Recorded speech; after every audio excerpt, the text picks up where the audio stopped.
বরিশাল বিভাগের প্রতি আগে থেকেই আমার আলাদা একটা টান, দুটো কারণে।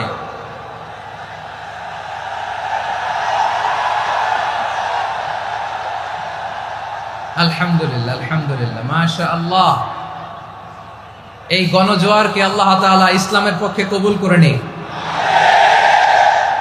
এই প্রাণ ঢালা উচ্ছ্বাস, ভালোবাসা, এটা কোরআনের জন্য, ইসলামের জন্য, ঠিক কিনা বলেন? কোন অপশক্তি এই গণজোয়ারকে ঠেকাতে পারবে না, কারণ যে ভালোবাসা আল্লাহর জন্য হয় সেটাকে ঠেকানো যায় না, ঠিক কিনা বলে?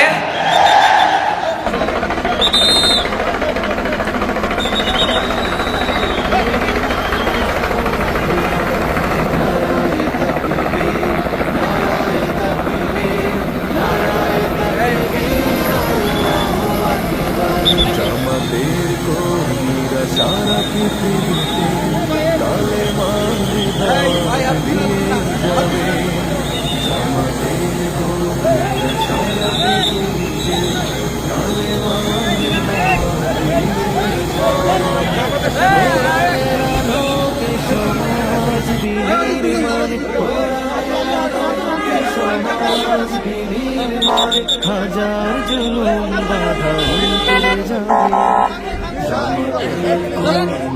সারা পৃথিবীতে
বিশেষ দুটি কারণে বরিশাল বিভাগের প্রতি আমার আলাদা একটা ভালো লাগা। এর কারণ, এই অঞ্চলে আলেম ওলামা বেশি, ঠিক কিনা বলেন? আজকের এই প্রোগ্রামে অনেক কওমি মাদ্রাসার মুহতামিম সাহেবরা এসেছেন, আমি শুনেছি। আলিয়া মাদ্রাসার প্রিন্সিপাল হুজুররা এসেছেন, খতিব সাহেবরা এসেছেন, ইমাম সাহেবরা এসেছেন, মুয়াজ্জিন সাহেবরা এসেছেন। এই বিভাগে আলেম ওলামা বেশি। তার প্রমাণ, এখানে এই বরিশালের ভেতরে আছে সারসিনা দরবার, ঠিক কিনা বলেন? অনেক হাক্কানি একটা দরবার। সারসিনার মরহুম পীর সাহেব হুজুরের খেদমত করেছি আমি অনেকবার, সুযোগ হয়েছিল আমার ছাত্র জামানায়। তো ওনাদের মাদ্রাসা কেন্দ্রিক অনেক খেদমত, আলহামদুলিল্লাহ। তারপর এই বিভাগে রয়েছে চরমোনাই দরবার, ঠিক কিনা বলেন? ওনাদেরও বিশাল মাদ্রাসা, ধর্মীয় অঙ্গনে, মাদ্রাসা অঙ্গনে, রাজনৈতিক অঙ্গনে ওনাদের অনেক খেদমত। তারপরে এখানে আছে ঝালকাঠি এনএস কামিল মাদ্রাসা। আমরা কায়েস সাহেব হুজুরের কথা শুনেছি, আল ইত্তেহাদ মা আল ইখতিলাফ, মতবিরোধের সাথে ঐক্য, অসাধারণ কথা। তো এই সমস্ত বড় বড় আল্লাহওয়ালাদের আগমন এই ভূখণ্ডে হওয়ার কারণে এখানে ধর্মীয় বিশৃঙ্খলা, মারামারি কম, আছে ঐক্য, ঠিক কিনা বলেন? বরিশাল বিভাগের প্রতি আমার বিশেষ ভালোবাসার এটা একটা কারণ। 2 নম্বর কারণ হচ্ছে, আমি ঢাকাতে যে মাদ্রাসায় পড়াশোনা করেছি, দারুন নাজাত সিদ্দিকিয়া কামিল মাদ্রাসা, আমার মাদ্রাসার শিক্ষক মন্ডলীর অধিকাংশ হচ্ছে এই বরিশালের, আলহামদুলিল্লাহ। আমাদের শ্রদ্ধেয় প্রিন্সিপাল হুজুর আখম আবু বকর সিদ্দিক হাফিজাহুল্লাহ ওয়া রাআহ, উনি এলাকার সহ পুরো দারুন নাজাত মাদ্রাসার অধিকাংশ আসাতাজা ইকরাম এই ভূখণ্ডের, এই অঞ্চলের হওয়ার কারণে ছোটবেলা থেকেই বরিশালের প্রতি আমার একটি ভালোবাসা। তো আমি অন্তরের অন্তঃস্থল থেকে আবারও শুভেচ্ছা জানাতে চাই। আমি আমাদের অনেক ভাইদেরকে দেখতে পাচ্ছি, আপনারা বসার জায়গা পাননি, দাঁড়িয়ে আছেন এবং খুবই নিশ্চুপ, শান্ত, সুশৃঙ্খল। The people of Borishal, they are very smart, alhamdulillah, মাশাআল্লাহ। এবং শ্রোতা যাদেরকে দেখতে পাচ্ছি বেশিরভাগের বয়স 15 থেকে 25। জেনজি, যেখানেই যাই জেনজি আমারে ছাড়ে না। মাশাআল্লাহ, এরাই আগামীর বাংলাদেশ, এরাই বাংলাদেশ। এদের হাতেই নিরাপদ আমার লাল সবুজের পতাকা, এদের হাতেই নিরাপদ আমার 56,000 বর্গ মাইলের প্রতিটি ইঞ্চি মাটি। এজন্য তোমাদেরকে সাবধান থাকতে হবে, সজাগ থাকতে হবে দেশের জন্য, এদেশের সার্বভৌমত্বের জন্য, ঠিক কিনা বলেন? আমার প্রিয় ভাইরা, আপনারা এখন যেমনি নিশ্চুপ, নীরব, very quiet and calm, discipline, I like it, I love it. শেষ পর্যন্ত আপনারা এরকম নিশ্চুপ, নীরব, নিস্তব্ধ, নিঝুম থাকবেন তো আপনারা?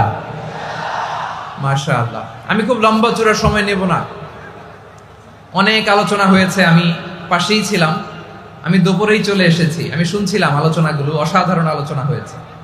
আসলে আলোচনা হওয়া দরকার অল্প, ইবাদত আর আমল হওয়া দরকার বেশি, ঠিক কিনা? কিয়ামতের একটা আলামত হচ্ছে খুতবুকুম তাওয়িলা ওয়া সালাওয়াতুকুম কাসীরা। কিয়ামতের আগে আমাদের বক্তব্য হয়ে যাবে লম্বা। Your speech will be longer and your salah will be very shorter. বক্তব্য হবে লম্বা, সালাত হবে খাটো। এই নমুনা বর্তমানে আছে না নাই? ঘন্টার পর ঘন্টা, তাও তৃপ্তি মিটে না। অনেক জায়গায় রাত পর্যন্ত, মিডনাইট পর্যন্ত, মধ্যরাত পর্যন্ত আলোচনা হয়। এটা ঠিক নয়। বক্তব্য হবে একেবারে gist, cream of the creams, একেবারে ক্রিম কথাটা আলোচক উপস্থাপন করবেন। হেদায়েত দেওয়ার মালিক কে? ইন্নাকা লা তাহদি মান আহবাবতা ওয়ালাকিন্নাল্লাহা ইয়াহদি মান ইয়াশা। নবী হে, আপনি চাইলেই কাউকে হেদায়েত দিতে পারবেন না। হেদায়েত দেওয়ার মালিক কে? প্রিয় ভাইরা, আমি শুরুতেই দেখতে চাই যে আপনারা বরিশাল বিভাগের কে কোন জেলা থেকে আসলেন, এটা একটু জেনে খোঁজখবর নিয়ে আমি আলোচনা শুরু করবো ইনশাআল্লাহ বিইذنিল্লাহ।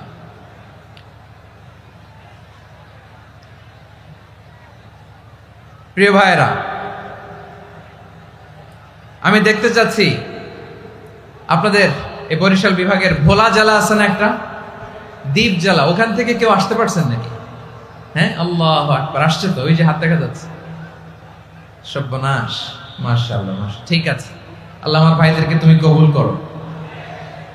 বরগুনা জেলা থেকে কেউ এসেছেন আজকের প্রোগ্রামে? ইয়া সালাম, মাশাআল্লাহ, মাশাআল্লাহ, ওয়েলকাম, ওয়েলকাম, ঠিক আছে। পিরোজপুর জেলার কেউ এসেছেন? পিরোজপুর জেলা থেকে মাশাআল্লাহ অনেক ভাইরা এসেছেন। ঝালকাঠি, মাশাআল্লাহ, ঝালকাঠির অনেক আসছে। তারপর বরিশাল জেলা থেকে কারা কারা এসেছেন? বরিশাল, মাশাআল্লাহ, তাবারাকাল্লাহ। এবার পটুয়াখালী জেলার কারা কারা দেখি? মাশাআল্লাহ, মাশাআল্লাহ, মাশাআল্লাহ। আল্লাহ তুমি কবুল করো, আল্লাহ তুমি কবুল করো। লিল্লাহি তাকবীর, লিল্লাহি তাকবীর, লিল্লাহি তাকবীর। হাত নামান। প্রিয় ভাইরা, আসুন আমরা কাল বিলম্ব না করে আজকের পটুয়াখালী জেলা শহরের, মাশাআল্লাহ, ওই যে লক্ষ্মীপুর থেকে আমাদের ভাই এসে প্লেকার্ড নিয়ে দাঁড়াইছে, ঠিক আছে, প্লেকার্ড দেখেছি, ফি আমানিল্লাহ। আচ্ছা, এই বরিশাল বিভাগের বাইরে থেকে কারা কারা আসছেন দেখি, কেউ আছেন কিনা? মাশাআল্লাহ, অনেক অনেক অনেক, মাশাআল্লাহ, আল্লাহ কবুল করুন, আল্লাহ কবুল করুন, ফি আমানিল্লাহ। চাঁদপুর, ঠিক আছে, ঠিক আছে, হ্যাঁ, ইলিশের বাড়ি চাঁদপুর, ঠিক আছে, মাশাআল্লাহ। বসুন, বসুন। সম্মানিত ভাইরা, আসুন আমরা মূল আলোচনার দিকে চলে যাই। আজকে আমরা যে টপিকটা নিয়ে আলোচনা করব সেটা হচ্ছে, আমরা যে জীবনে বিপদে পড়ি, আমরা বিপদে পড়লে আমাদেরকে উদ্ধার করে কে? আল্লাহ ছাড়া আমাদের বাঁচানোর কেউ আছে? উদ্ধার করার কেউ আছে? রক্ষা করার কেউ আছে? এজন্য বিপদে পড়লে আমরা চাইবো কার কাছে? আমাদের যাই দরকার হোক আমরা ফরিয়াদ করব কার কাছে? নাকি মাজারে যেয়ে চাবেন? মাজারে যেয়ে চাবেন? অনেকে তো মাজারে যেয়ে কপাল খসে, আছে না নাই? মাজারে যেয়ে সন্তান চায়, আছে? এই এলাকায় নাই, এই এলাকার লোকদের আকীদা খালেস আমি জানি। মাজারে যে কপাল ঘষে আর সন্তান চায়। আচ্ছা, মাজারে গেলে সন্তান পাওয়া যায়? আচ্ছা, মাজারে না গেলে যদি বাচ্চা না হতো, গরু ছাগলের যে বাচ্চা হয় ওরা কোন মাজারে মানত করে বলেন? কথা কি বুঝতেছেন? এই যে প্রতি বছর গরু ছাগল ভেড়া এগুলো যে বাচ্চা দেয়, এরা কোন মাজারে যে মানত করে? এজন্য চাইতে হবে একজনের কাছে, তিনি কে? আমার প্রিয় পটুয়াখালীবাসী, মাজার জিয়ারত করা সুন্নাহ। আমরা মাজার জিয়ারত করব, আল্লাহ ওয়ালাদের কবরে যাব, আমরা সেখানে যে সালাম দিব, দোয়া করব, নিজের জন্য করব, কবরে শুয়ে থাকা মাইয়েতের জন্য করব, পুরো মুসলিম উম্মার জন্য করব। কিন্তু কবরে যিনি শুয়ে আছে ওই বাবার কাছে সন্তান চাওয়া যাবে? চাকরি চাওয়া যাবে? সফলতা চাওয়া যাবে? সফলতা দেয় কে? সবাই বলেন নাই, আওয়াজ করে বলেন, সফলতা দেওয়ার মালিক কে? এক কথাই রব্বুল আলামিন বলেন, ওয়া ইয়ামসাসকাল্লাহু বিদুররিন ফালা কাশিফা লাহু ইল্লা হু ওয়া ইয়ুরিদকা বিখাইরিন ফালা রাদ্দা লিফাদলি ইউসিবু বিহি মান ইয়াশাউ মিন ইবাদিহি ওয়া হুয়াল গফুরুর রহিম। আল্লাহু আকবার। আল্লাহ বললেন, ওয়া ইয়ামসাসকাল্লাহু বিদুররিন ফালা কাশিফা লাহু ইল্লা হু।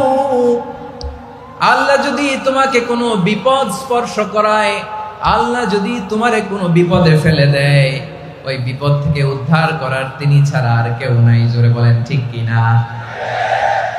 তিনি যদি কোনো বিপদে ফেলেন, তিনি ছাড়া বিপদ থেকে উদ্ধার করার কেউ নাই। আর তিনি যদি তোমার প্রতি কোনো অনুগ্রহ করতে চান, ওই অনুগ্রহ ঠেকিয়ে দেওয়ার ক্ষমতাও কারো নাই। আল্লাহ যদি আপনার সফলতা দিতে চায়, পৃথিবীর কোন শক্তি ওই সফলতাকে থামাতে পারে? এজন্য আল্লাহ বললেন, খবরদার, চিন্তা রাখিদা খালিস করে নাও। ওয়া ইয়ামসাসকাল্লাহু বিদুররিন ফালা কাশিফা লাহু ইল্লা হু। আল্লাহ বিপদে ফেললে বিপদ থেকে উদ্ধার করার কেউ থাকে না। আর আল্লাহ যদি তোমার প্রতি দয়া দেখাতে চান, অনুগ্রহ করতে চান, ওই অনুগ্রহকে প্রতিরোধ করার মতো ক্ষমতা কারো নাই। তিনি তার বান্দাদের মধ্য থেকে যাকে ইচ্ছা তাকে দেন, যত ইচ্ছা তত দেন। তিনি ক্ষমাশীল, তিনি মেহেরবান। সুবহানাল্লাহ। তিনি ক্ষমাশীল, তিনি মেহেরবান। তাহলে এই আয়াত থেকে আমরা বুঝতে পারলাম, আমরা যদি বিপদে পড়ি আমাদেরকে কেউ বাঁচাতে পারে না। আমার বাবা আমারে বাঁচাতে পারে? হ্যাঁ? আমার মা আমাকে বাঁচাতে পারে? আমার বন্ধু আমারে বাঁচাতে পারে? আমার দলের কর্মী আমাকে বাঁচাতে পারে? আমার পীর সাহেব আমারে বাঁচাতে পারে? আমার পটুয়াখালীর ভাইয়েরা খেয়াল রাখবেন, বাঁচাতে পারে এক মহান সত্তা, উদ্ধার করতে পারে এক মহান সত্তা। চিৎকার করে বলুন, তিনি কে? আবার আল্লাহ বললেন, আম্মাই ইউজিবুল মুযতাররা ইযা দাআহু ওয়া ইয়াকশিফুস সুআ ওয়া ইয়াজআলুকুম খুলাফাআল আরদ আইলাহুম মা'আল্লাহ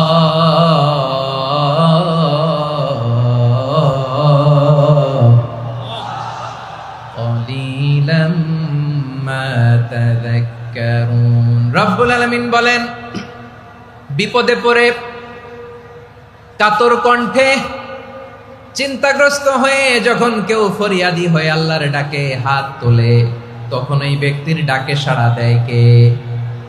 সবাই বলুন।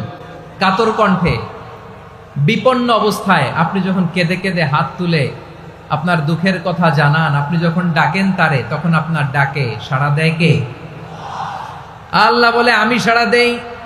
তোমাদের বিপদকে মুক্ত করে দেয় কে? ওই আল্লাহর সাথে কোন উপাস্য আছে নাকি? কিন্তু খুব অল্প সংখ্যক লোকই তোমরা উপদেশ গ্রহণ করো। কথাটা কার? তাহলে বিপন্ন মানবতা যখন কাঁদে, মানুষ যখন বিপদে পড়ে নিরুপায় হয়ে ফরিয়াদ করে, তার ডাক শোনার কেউ নাই একজন ছাড়া। চিল্লায় বলেন তো, তিনি কে? এজন্য আমরা ফরিয়াদের হাত কার দিকে তুলব? প্রিয় পটুয়াখালী বলেন, ফরিয়াদের দুটো হাত আমরা কার দিকে তুলবো? এবং খেয়াল রাখতে হবে, মাথার সাথে সেট করে নিতে হবে, আল্লাহ ছাড়া আমাকে উদ্ধার করার কেউ নাই। এই পৃথিবীতে কেউ আপন না। প্রিয় ভাই, বিপদে বললে বোঝা যায় কেউ আপন না। আপন শুধু একজন মহান সত্তা, তিনি কে? এটা কি আপনারা খেয়াল রাখতে পারবেন? হ্যাঁ, বিপদে আপদে কেউ আমাদের বাঁচাতে পারে না, তরাতে পারে না, মুক্তি দিতে পারে না, উদ্ধার করতে পারে না, একমাত্র আমার প্রভু ছাড়া, আল্লাহ ছাড়া। চিল্লায় বলেন ঠিক কিনা? এবং প্রিয় পটুয়াখালীর ভাইয়েরা, মাথার সাথে এটা সেট করে নিতে হবে যে আমাদের পুরো জীবনটাই পরীক্ষা। পুরো জীবনটাই কি? The life is a test. পুরো জীবনটাই পরীক্ষা। এই জীবনে বিপদ আসবে, আপদ আসবে, পরীক্ষা আসবে, সবার জীবনে এটা থাকে। এক একজনের পরীক্ষা এক এক রকম। আমার পরীক্ষা একরকম, মাসুদ ভাইয়ের পরীক্ষা একরকম, চৌধুরী সাহেবের পরীক্ষা একরকম, আপনার পরীক্ষা একরকম, উনার পরীক্ষা আবার আরেক রকম। পুরো পৃথিবীটাই পরীক্ষা ক্ষেত্র, সবাই পরীক্ষা দিচ্ছি, কিন্তু কারো পরীক্ষা প্রশ্নের সাথে কারোটার মিল নাই। সুবহানাল্লাহ পড়বেন না? পুরোটাই পরীক্ষা ক্ষেত্র, সবাই পরীক্ষার্থী, কিন্তু প্রশ্নপত্র একটার সাথে আরেকটা মিলে না। One doesn't match the other. একজনেরটার সাথে আরেকজনেরটা মিলে না। কাউকে আল্লাহ তাআলা ধনী বানিয়ে পরীক্ষা করেন। কি বানিয়ে? কথা কি বুঝতেছেন নাকি কষ্ট হচ্ছে? কষ্ট হচ্ছে আপনাদের? কাউকে আল্লাহ ধনী বানিয়ে পরীক্ষা করেন, আবার কাউকে আল্লাহ তাআলা গরিব বানিয়ে পরীক্ষা করেন, কাউকে আল্লাহ অসুস্থ বানিয়ে পরীক্ষা করেন। কেউ দেখবেন যে দুরারোগ্য ব্যাধিতে আক্রান্ত, ডাক্তার বলেছে আর সময় নাই, দুরারোগ্য ব্যাধি, ক্যান্সার, যার নেই কোনো অ্যান্সার, তার জন্য পরীক্ষা হচ্ছে এই রোগ। আরেক লোক দেখবেন তার আবার রোগ বালাই নাই, মাশাআল্লাহ, তাকে আল্লাহ তাআলা আর্থিক দৈন্যতা, দারিদ্রতা দিয়ে পরীক্ষা করছেন। এরকম আছে না নাই? টাকা পয়সা নাই, দিন আনে দিন খায়, যা আছে তাতে চলে না, এটা তার জন্য পরীক্ষা। আবার আরেক শ্রেণীর লোক দেখবেন তাকে আল্লাহ অসুস্থতাও দেয় নাই, দারিদ্রতাও দেয় নাই, তার দাম্পত্য জীবনের সমস্যা। আছে না নাই? স্ত্রী কথা শোনে না, অথবা ছেলে মেয়ে কথা শোনে না।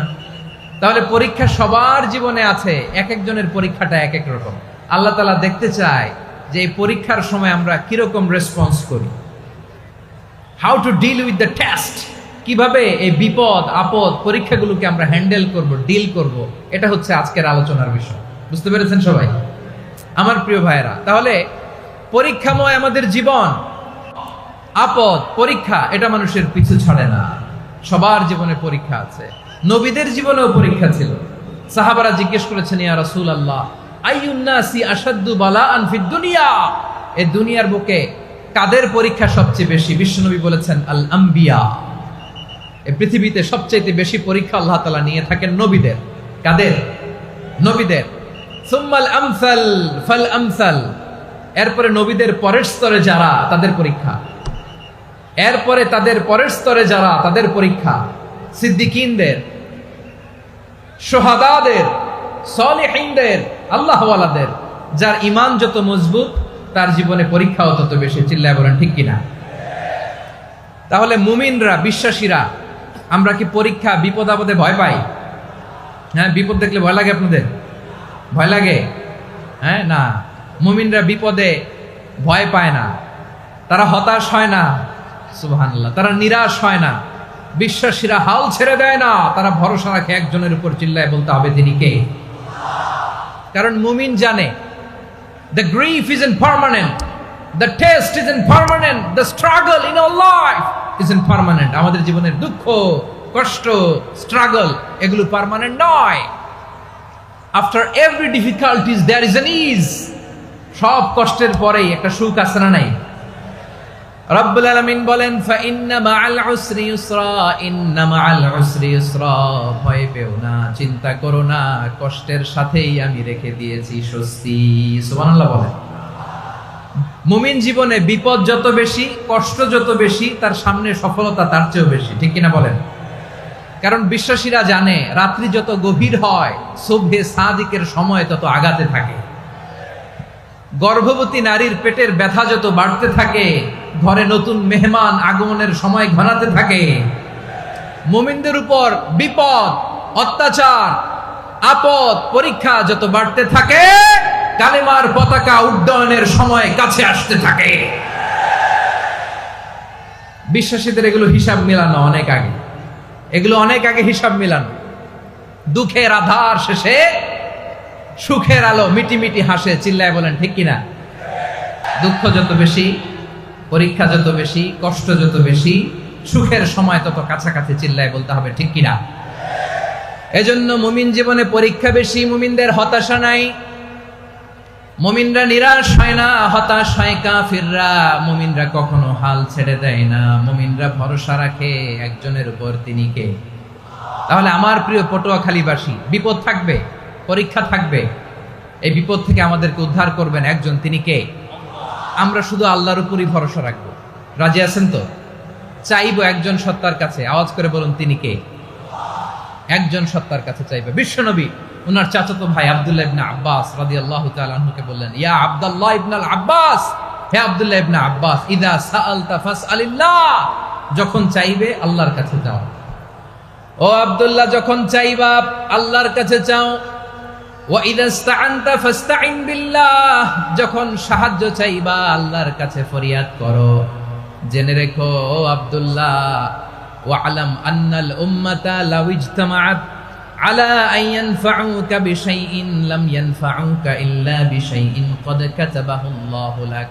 ও আব্দুল্লাহ, জেনে রেখো, মনে রেখো, গোটা বিশ্বের সবাই মিলে যদি তোমার উপকার করতে চায় ততটুকুই তারা করতে পারবে যতটুকু আল্লাহ তোমার নসিবে সেটা লিখে রেখেছে, ঠিক কিনা বলেন? আর যদি গোটা বিশ্বের সবাই মিলে তোমার বিরুদ্ধে কনস্পাইরেসি করে, ষড়যন্ত্র করে, গোটা বিশ্বের সবাই মিলেও যদি তোমার ক্ষতি করতে চায় ততটুকুই শুধু পারবে যেটা আল্লাহ তোমার জন্য বরাদ্দ রেখেছে। যতটুকু আল্লাহ তাআলা তোমার জন্য বরাদ্দ রেখেছে অতটুকুই ক্ষতি করতে পারবে, আর এক চুল বেশিও করতে পারবে না, কমও করতে পারবে না। চিল্লায় বলেন, ঠিক কিনা? এজন্য আমরা চাইবো কার কাছে? সবাই বলেন নাই, আওয়াজ করে বলেন, কার কাছে? সব সময় আমরা আল্লাহর কাছে চাইবো, বিপদে আপদে, সুখে দুঃখে, সচ্ছল অবস্থায় অসচ্ছল অবস্থায়, পরাজয়ের সময় বিজয়ের সময়, সব সময় আমরা ভরসা রাখবো কার উপর? সবাই বলুন। একদল লোক আছে যারা বিপদে পড়লে আল্লাহরে ডাকে, আছে না নাই? পটুয়াখালীতে মাশাআল্লাহ নাই। বিপদ আসলে আল্লাহরে ডাকে, বিপদ নাই আল্লাহ নাই। বিপদে পড়লে নামাজ পড়ে, বিপদও নাই নামাজও নাই। বিপদে পড়লে জিকির করে, বিপদ যখন চলে যায় ওদের জিকিরও বন্ধ হয়ে যায়। এরকম আছে না নাই? কিছু লোক দেখবেন পরীক্ষা আসলে নামাজ পড়ে, আছে আছে। জেনজি আওয়াজ করো, এরকম আছে? এই কমন পড়ে গেছে, কমন পড়ছে। দেখবেন পরীক্ষার সময় নামাজ পড়ে, পরীক্ষাও নাই নামাজও আছে। এরকম কিছু লোক আছে অসুস্থ হলে আল্লাহরে বড্ড ভালোবাসে, আল্লাহরে খুব ডাকে। অসুস্থ হইলে, অসুস্থতাও নাই, আল্লাহ স্মরণও নাই। দেখবেন কিছু লোক নির্বাচন আসলে খুব আল্লাহওয়ালা হয়ে যায়, তখন দেখবেন মাথার মধ্যে হেজাব লাগায়, পাঞ্জাবি লাগায়, আল্লাহওয়ালা হয়ে যায়। নির্বাচনও নাই, এরপরে আল্লাহর কথাও নাই। আছে না নাই? না, এরকম হওয়া যাবে না। সব সময় আমরা আল্লাহরে ডাকবো, বিপদে আপদে সব সময় ভরসা রাখবো আমরা একজনের উপর। আওয়াজ করে বলেন, তিনি কে? এ কথায় আল্লাহ তাআলা আমাদের চোখে আঙ্গুল দিয়ে জানিয়ে দিলেন, ফাইদা রাকিবু ফিল ফুলকি দা'আবুল্লাহ মুখলিসিনা লাহুদ্দিন ফালাম্মা নাজ্জাহুম ইলাল বাররি ইযা হুম ইউশরিকুন। আল্লাহ বলে, একদল লোক আছে তারা যখন নৌযানে চড়ে, জলযানে চড়ে, সাগরের মধ্যে যখন জাহাজে চড়ে, লঞ্চে চড়ে, তারা যখন তুফানের সম্মুখীন হয় তখন তারা আল্লাহরে বড্ড বেশি ডাকে, একান্ত ভাবে ডাকে, বিশুদ্ধ চিত্তে ডাকে। আবার তুফান থেকে তাদেরকে সেফ জোনে নিয়ে, নিরাপদ জোনে নিয়ে যখন বন্দরে আমি আল্লাহ তাদেরকে ভিড়িয়ে দেই, ওই লোকগুলো আবার আমি আল্লাহর সাথে শিরিক করে। এরকম আছে না নাই? জাহাজে উঠছে, সাগরের মাঝখানে তুফান, ওই সময় দেখবেন আল্লাহ কারে কয়। এই কথা তো আপনাদেরকে বোঝানো সহজ, আপনারা তো নদীর দেশের মানুষ। লঞ্চে চড়েন নাই কারা কারা? দেখি, লঞ্চে চড়ছেন? হ্যাঁ, লঞ্চে চড়ে নাই এরকম একজনও নাই এখানে। আচ্ছা, লঞ্চে উঠছেন কে কে? দেখি। মাশাআল্লাহ মাশাআল্লাহ মাশাআল্লাহ, ঠিক আছে, আপনাদের বোঝানো সহজ। আচ্ছা, লঞ্চে উঠে তুফানের সম্মুখীন হয়েছেন, জলোচ্ছ্বাস সবাই, মাশাআল্লাহ। তো এই ওয়াজ তো আপনাদের মুখস্থ, ঠিক কিনা বলেন? আমার বলার দরকার নাই, বলেন। মাঝ নদী, তুফান, জলোচ্ছ্বাস, জলের মধ্যে উচ্ছ্বাস, ঢেউ, টর্নেডো, সাইক্লোন, মেঘের ঘনঘটা, পরিবেশ ঘুটঘুটে অন্ধকার, লঞ্চ একবার এদিকে আরেকবার ওইদিকে, ভিতরে কি অবস্থা হয় বলেন তো? হ্যাঁ, তখন মুসলিমও আল্লাহরে ডাকে, হিন্দু আল্লাহরে ডাকে, ঠিক কিনা বলেন? আস্তিক আল্লাহরে ডাকে, নাস্তিক আল্লাহরে ডাকে, ঠিক কিনা? লঞ্চের ভেতর, স্টিমারের ভেতর কান্নারে রোল পড়ে যায়, চিৎকারের রোল পড়ে যায়, সবার মুখ দিয়ে শুধু একটা আওয়াজ, লা ইলাহা লা ইলাহা লা ইলাহা সুবহানাল্লাহ আলহামদুলিল্লাহ লা ইলাহা। আল্লাহ নামের জিকির করবে যারা, আল্লাহর কাছে প্রিয় তারা, আল্লাহর কাছে প্রিয় যারা, জান্নাতে প্রবেশ করবে তারা, জোরে লা ইলাহা লা ইলাহা ইল্লাল্লাহ লা ইলাহা ইল্লাল্লাহ মুহাম্মাদুর রাসূলুল্লাহ সাল্লাল্লাহু আলাইহি ওয়াসাল্লাম। আমার প্রিয় পটুয়াখালীবাসী, তাহলে লঞ্চের ভেতরে যখন আমরা তুফানের মধ্যে পড়ি, তখন সবাই মিলে আমরা একটা নামের জিকির করি। নামটা কার? মুসলমানেরাও ডাকে, হিন্দুরাও ডাকে, আস্তিকও ডাকে, নাস্তিকও ডাকে, সবাই ডাকে একজনকে, তিনি কে? আবার দেখবেন ওই আল্লাহ তুফানের পরে, ঝড়ের পরে ওই লঞ্চটাকে যখন সদর ঘাটে ফিরিয়ে দেয়, আবার আমরা নাফরমানি শুরু করে দেই। সে কোথায় আল্লাহ বললেন, ফাইদা রাকিবু ফিল ফুলকি দা'আউল্লাহ মুখলিসিনা লাহুদ্দিন ফালাম্মা নাজ্জাহুম ইলাল বাররি ইযা হুম ইউশরিকুন। সাগরে যখন তুফানে পড়ে আমি আল্লাহর ডাকে, আবার আমি আল্লাহ যখন বাঁচিয়ে দেই, আবার আমি আল্লাহর সাথে শিরিক শুরু করে। আমরা কি এরকম হতে চাই নাকি? এরকম করবেন? হ্যাঁ না, আমরা তুফানে পড়লেও আল্লাহরে ডাকি, আবার বাঁচায় দেওয়ার পরেও ডাকি কারে? আল্লাহকেই ডাকি। বিমানের মধ্যে মাঝে মাঝে দেখবেন যে এয়ার টার্বুলেন্স হয়, জানেন? এয়ার টার্বুলেন্স জানেন তো? মাঝে মাঝে বিমানটা বাউন্সিং করে, বাম্পি, ভেরি বাম্পি ওয়েদার। শোনেন নাই? 40,000 ফিট উপরে যখন থাকে, তখন পাইলট মাঝে মাঝে বলে, dear passengers, ladies and gentleman, right now we are flying 40,000 feet above the ground and we are passing very air turbulence, very heavy air turbulence right now. Please fasten your seat belt. দেখবেন মাঝে মাঝে বলে যে, ভদ্র মহিলা, ভদ্র মহোদয়গণ, আমরা 40,000 ফিট উপর দিয়ে যাচ্ছি আর এয়ার টার্বুলেন্স ফেস করছি, মেহেরবানি করে আল্লাহর রাস্তে সিট বেল্ট বাঁধুন। তখন বিমানটা এরকম বাউন্সিং করে, শেকিং করে। আপনারা মুখোমুখি হয়েছেন? ইদানিং এই এয়ার টার্বুলেন্স বেড়ে গিয়েছে। গত বছর আমার ইন্টারন্যাশনাল অনেকগুলো ফ্লাইট ছিল, তো আমি দেখলাম যে আগের ফ্লাইটগুলোর তুলনায় এখন এয়ার টার্বুলেন্স খুব বেশি। আমি একটু রিসার্চ করে দেখলাম, ক্লাইমেট চেঞ্জের কারণে, জলবায়ু পরিবর্তনের কারণে আকাশের বাতাসের মুভমেন্টে পরিবর্তন হয়েছে, ফলে এখন বিমান শেকিং করে বেশি, বাউন্সিং, বাম্পি ওয়েদার। তো বলেন তো, 40,000 ফিট উপরে যখন আপনি, কয় হাজার ফিট? সবাই বলুন, কয় হাজার ফিট? 40,000 ফিট উপরে যখন আপনি, তখন যখন বিমানটা এরকম বাউন্সিং করে, সবাই যখন ভমিটিং করে বিমান নষ্ট করে দেয়, বমি করে, তখন বাঁচানোর কে আছে আল্লাহ ছাড়া? কেউ আছে? ওই মুহূর্তেও সবাই মিলে একজনের ডাকে আওয়াজ করে বলেন, তিনি কে? মাঝে মাঝে কিছু সোশ্যাল মিডিয়ায় কিছু ভিডিও পাওয়া যায় যে হেভি যখন এয়ার টার্বুলেন্স হয়, 10 সেকেন্ড 15 সেকেন্ডের কিছু ভিডিও পাওয়া যায়, বিমানটা এরকম বাউন্সিং করছে, বাম্পি ওয়েদার, কাঁপছে, মানুষগুলো বমি করছে। অক্সিজেন মাস্কগুলো সব ঝুলে পড়েছে, বিমানটা শুধু কাঁপছে। তখন দেখবেন বিমানের ভেতরেও এরকম লঞ্চের মতো চিৎকার আছে না নাই? বিমানের ভেতরেও তখন চিৎকার।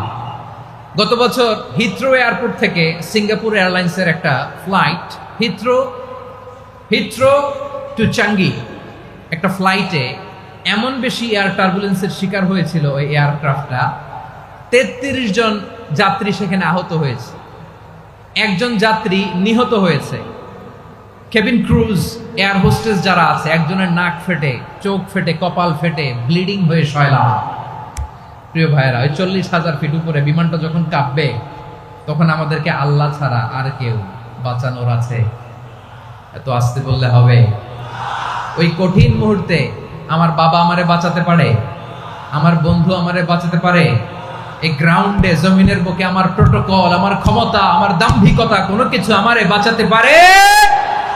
একজন ছাড়া। চিল্লায় বলতে হবে, চিনি কে?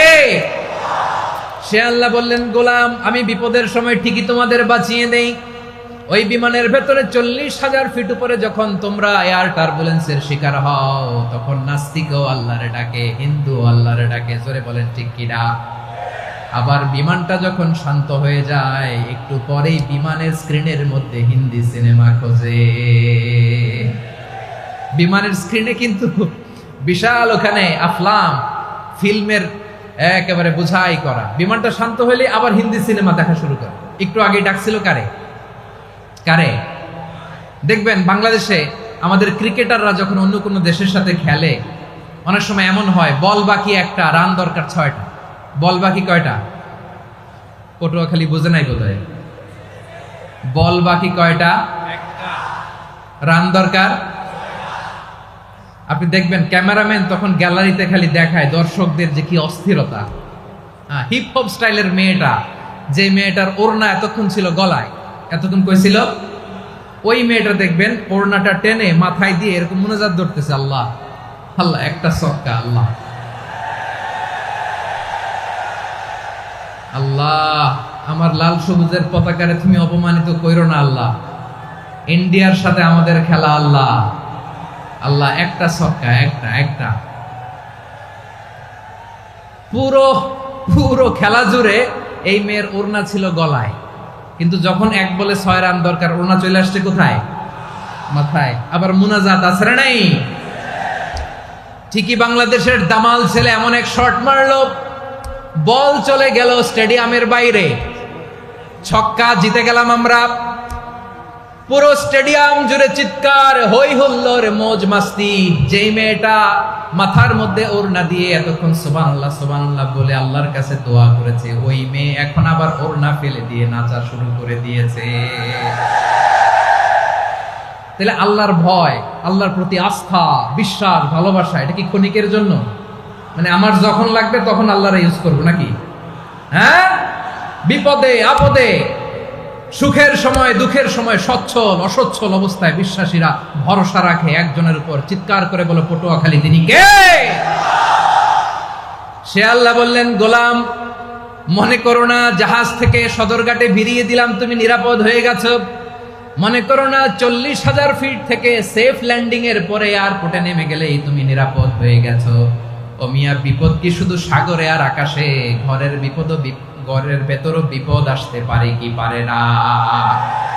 এজন্য সূরা মুলক আল্লাহ বললেন, আমিনতুম মান ফিস সামাই আন ইয়াখসিফা বিকুমুল আরদা ফাইযা হিয়া তামুর। তোমরা কি ভাবছো তোমরা নিরাপদ? সাগরের মধ্যে তুফান, আল্লাহ আল্লাহ ডাকলাম, সদরঘাটে যেয়ে পড়ছি, বাইসে গেছেন তো আপনি। আর পাবে আপনারে আল্লাহ? আল্লাহরে তো সাগরের মাঝখানে তো আল্লাহ আপনারা পাইছিল, আর তো পাবে না। আর পাবে আপনারে? আর আল্লাহ ধরতে পারবে আপনারে? ঘরের ভেতরও বিপদ দিয়ে আটকাতে পারে কে? 5 স্টার 7 স্টার হোটেলের ভেতরও আমাকে বিপদের মধ্যে ফেলে দিতে পারেন কে? আল্লাহ বললেন, তোমরা কি ভেবেছো তোমরা নিরাপদ? আমি চাইলে ল্যান্ডস্লাইডস, ভূমি ধস দিয়ে 1 লক্ষ 1 মুহূর্তে নিয়ে যেতে পারি। এক সুনামি দিয়ে থাপ্পড় মেরে 3 লক্ষ সাগরের ভেতরে ঢুকায় দিতে পারি। 1 সেকেন্ডও লাগে না আমার।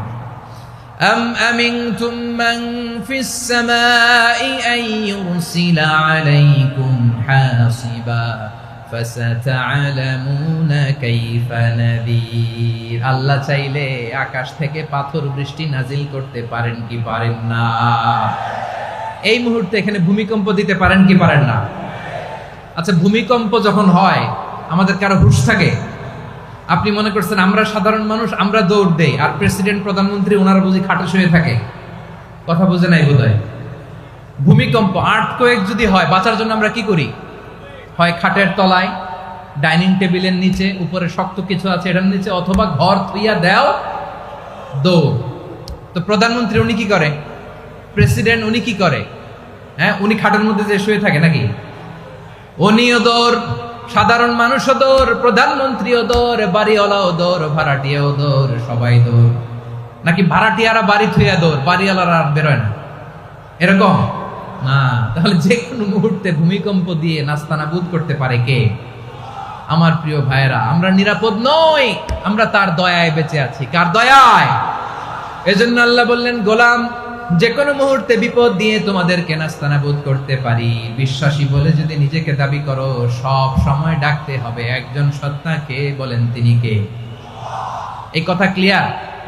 এই সবগুলো উদাহরণ শেষে সবার কাছে ক্লিয়ার হয়েছে না যে বিপদ থেকে, আপদ থেকে, পরীক্ষা থেকে, ক্যালামিটি থেকে আমাদেরকে কেউ বাঁচাতে পারে না একজন সত্তা ছাড়া। আবারও বলেন তো তিনি কে? ক্লিয়ার? হ্যাঁ, সবাই বুঝতে পারছেন? আচ্ছা, এবার আমরা দেখি বিষ্ণু ঈসা ইসলামের জীবনে বিপদ আপদ ছিল কিনা।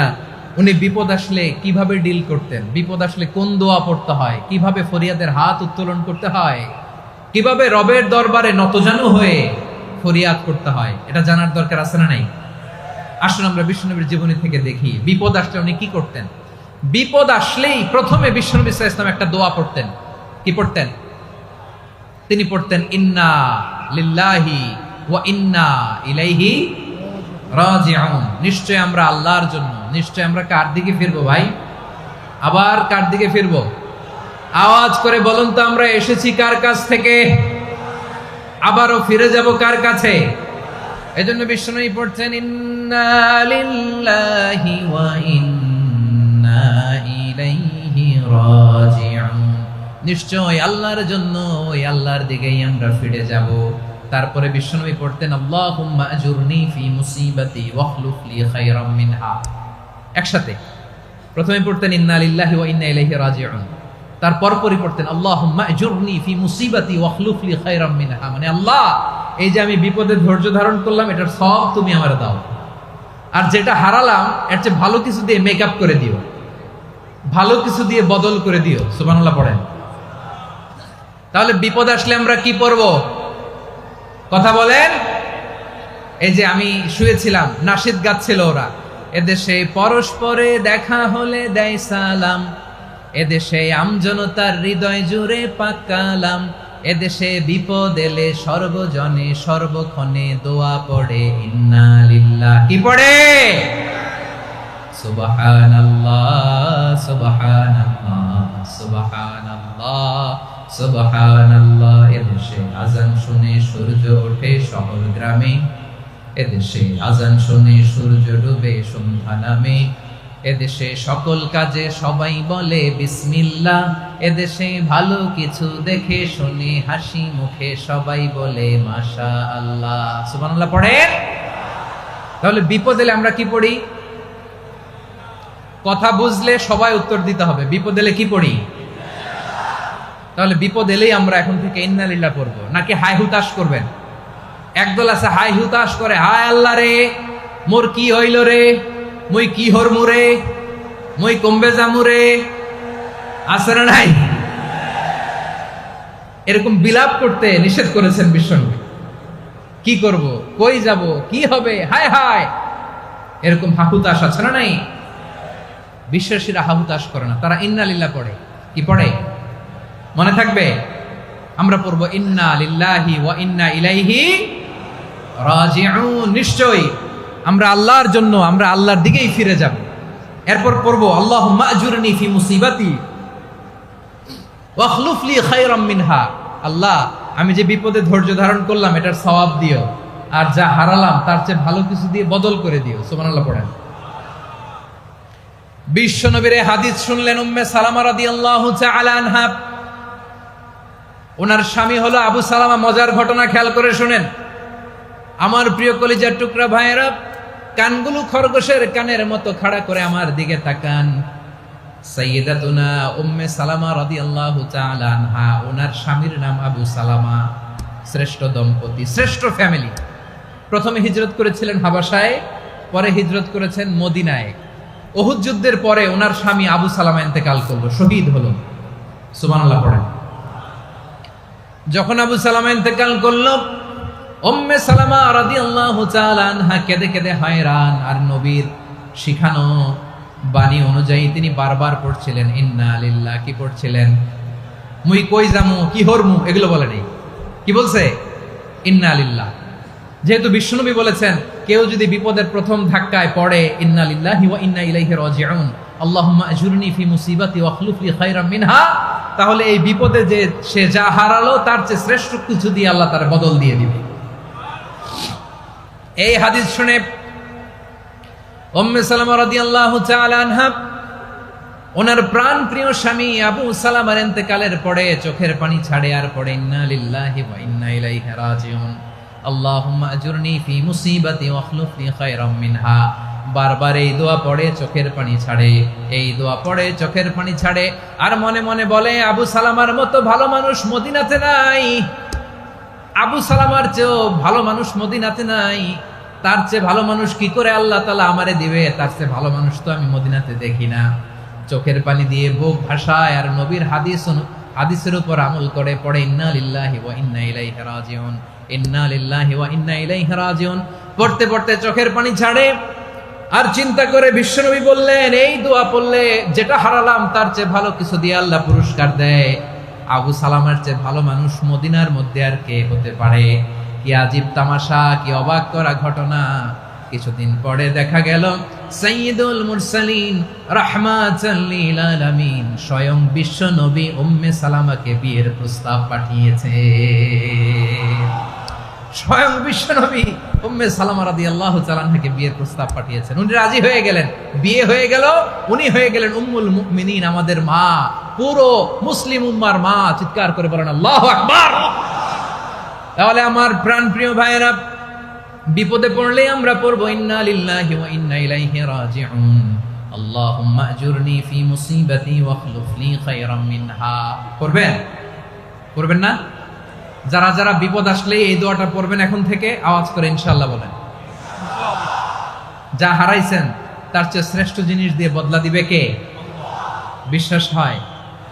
একটু সন্দেহ লাগে মনে হয়, একটু সন্দেহ আছে? যাদের বিশ্বাস হবে তাদের কি আল্লাহ উত্তম বদলা দিবে, ঠিক কিনা বলেন? তাহলে বিপদে পড়লেই প্রথমে আমরা এটা পড়ব। দোয়াগুলো যদি এখন মুখস্থ না হয়, এই যে রেকর্ডিং হচ্ছে, পেয়ে যাবেন, কালকেই পেয়ে যাবেন। শুনে শুনে মুখস্থ করবেন। আমার মায়েরা, আমার বোনেরা, আপনাদের জন্য 3টি মাঠের অ্যারেঞ্জমেন্ট করা হয়েছে, আমি জানি। আপনারাও এই দোয়াগুলো পড়বেন, আপনার স্বামীকে শেখাবেন, সন্তানকে শেখাবেন, আপনার পুরো পরিবারটাকে জান্নাতের টুকরো বানিয়ে দিবে কে? তাহলে বিপদ আসলে প্রথমে কি পড়তে হবে এটা জেনে গেলাম। এরপরে বিপদ আসলে নিজেকে কি করে আল্লাহর কাছে সঁপে দিতে হয় এটাও জানার দরকার আছে না নাই? বিপদে প্রথমে ইন্না লিল্লাহ পড়লাম, ধৈর্য ধারণ করলাম, বিপদ থেকে উদ্ধারের সর্বোচ্চ চেষ্টা করলাম। আমার কাজ যখন শেষ তখন আমি আমার এই বিষয়টা আল্লাহর কাছে সঁপে দিব। কার কাছে সুপর্দ করব? কার কাছে? বিপদে বললে কেমন করে নিজেকে আল্লাহর কাছে সঁপে দিতে হয় আসুন সাইয়েদনা ইব্রাহিম আলাইহিস সালামের জীবনী থেকে জানি। আল্লাহর খলিল ইব্রাহিম আলাইহিস সালাম আমাদের মতো সমাজ ব্যবস্থা পায় নাই। আমরা জন্মের পরে আমাদের কানের ভেতরে আজান দিয়েছে কে? একামত দিয়েছে কে? আমাদের বাপ দাদারা আমাদের কানে আজান দিয়েছে কি? দেয় নাই। আমাদের জন্মের পরেই তো আজান, একামত, বাড়ির পাশে মসজিদ, প্রতিদিন আজান, জুমার খুতবা, প্রতি মাসে মাসে তাফসিরুল কোরআন মাহফিল, মসজিদ, মিনারা, অভাব নাই, ঠিক কিনা বলেন?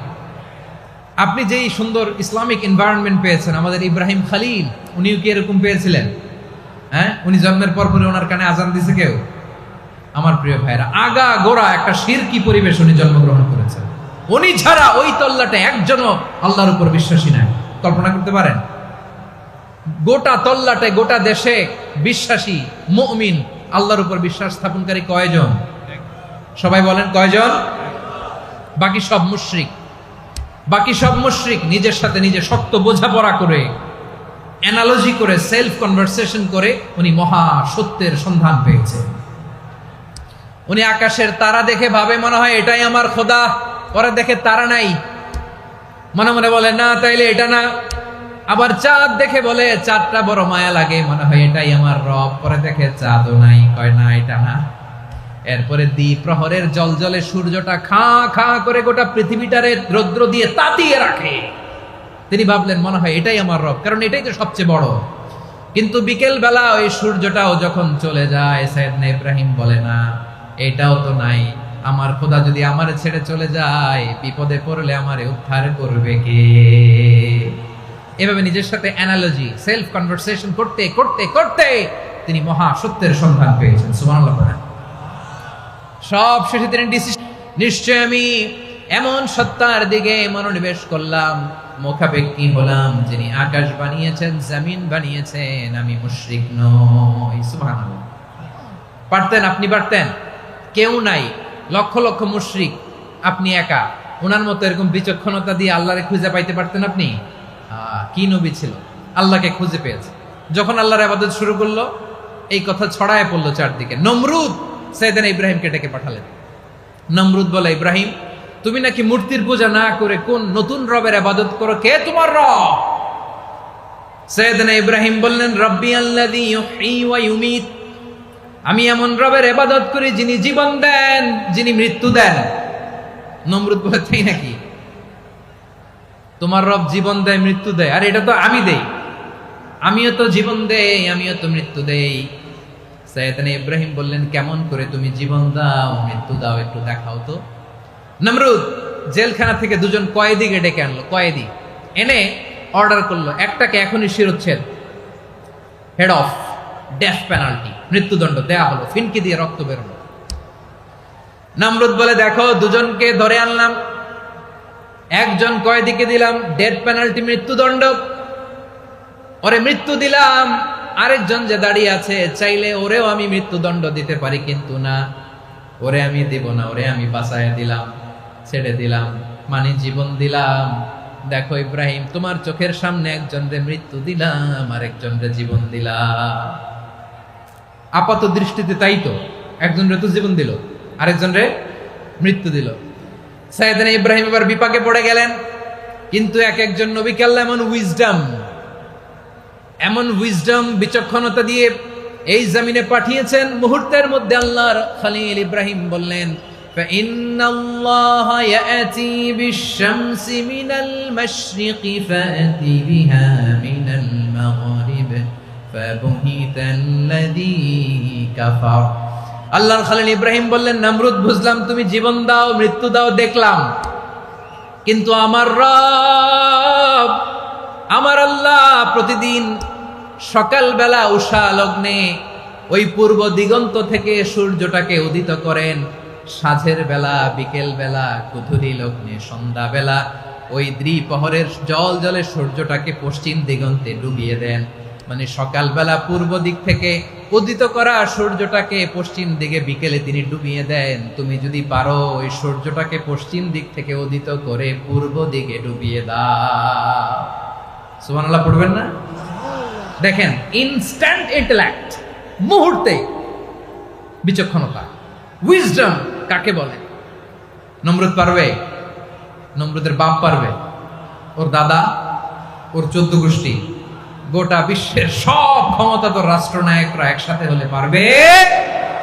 ফাবুহিতাল্লাযী কাফার পারে নাই, ব্যর্থ হয়েছে। এবার তেলে বেগুনে জ্বলে উঠেছে, রেগে মেগে আগুন বলে, ফালকুহু ফিল জাহিম, ওর সাথে তর্ক নাই, না পেরে এবার এটারে আগুনে ফেলা।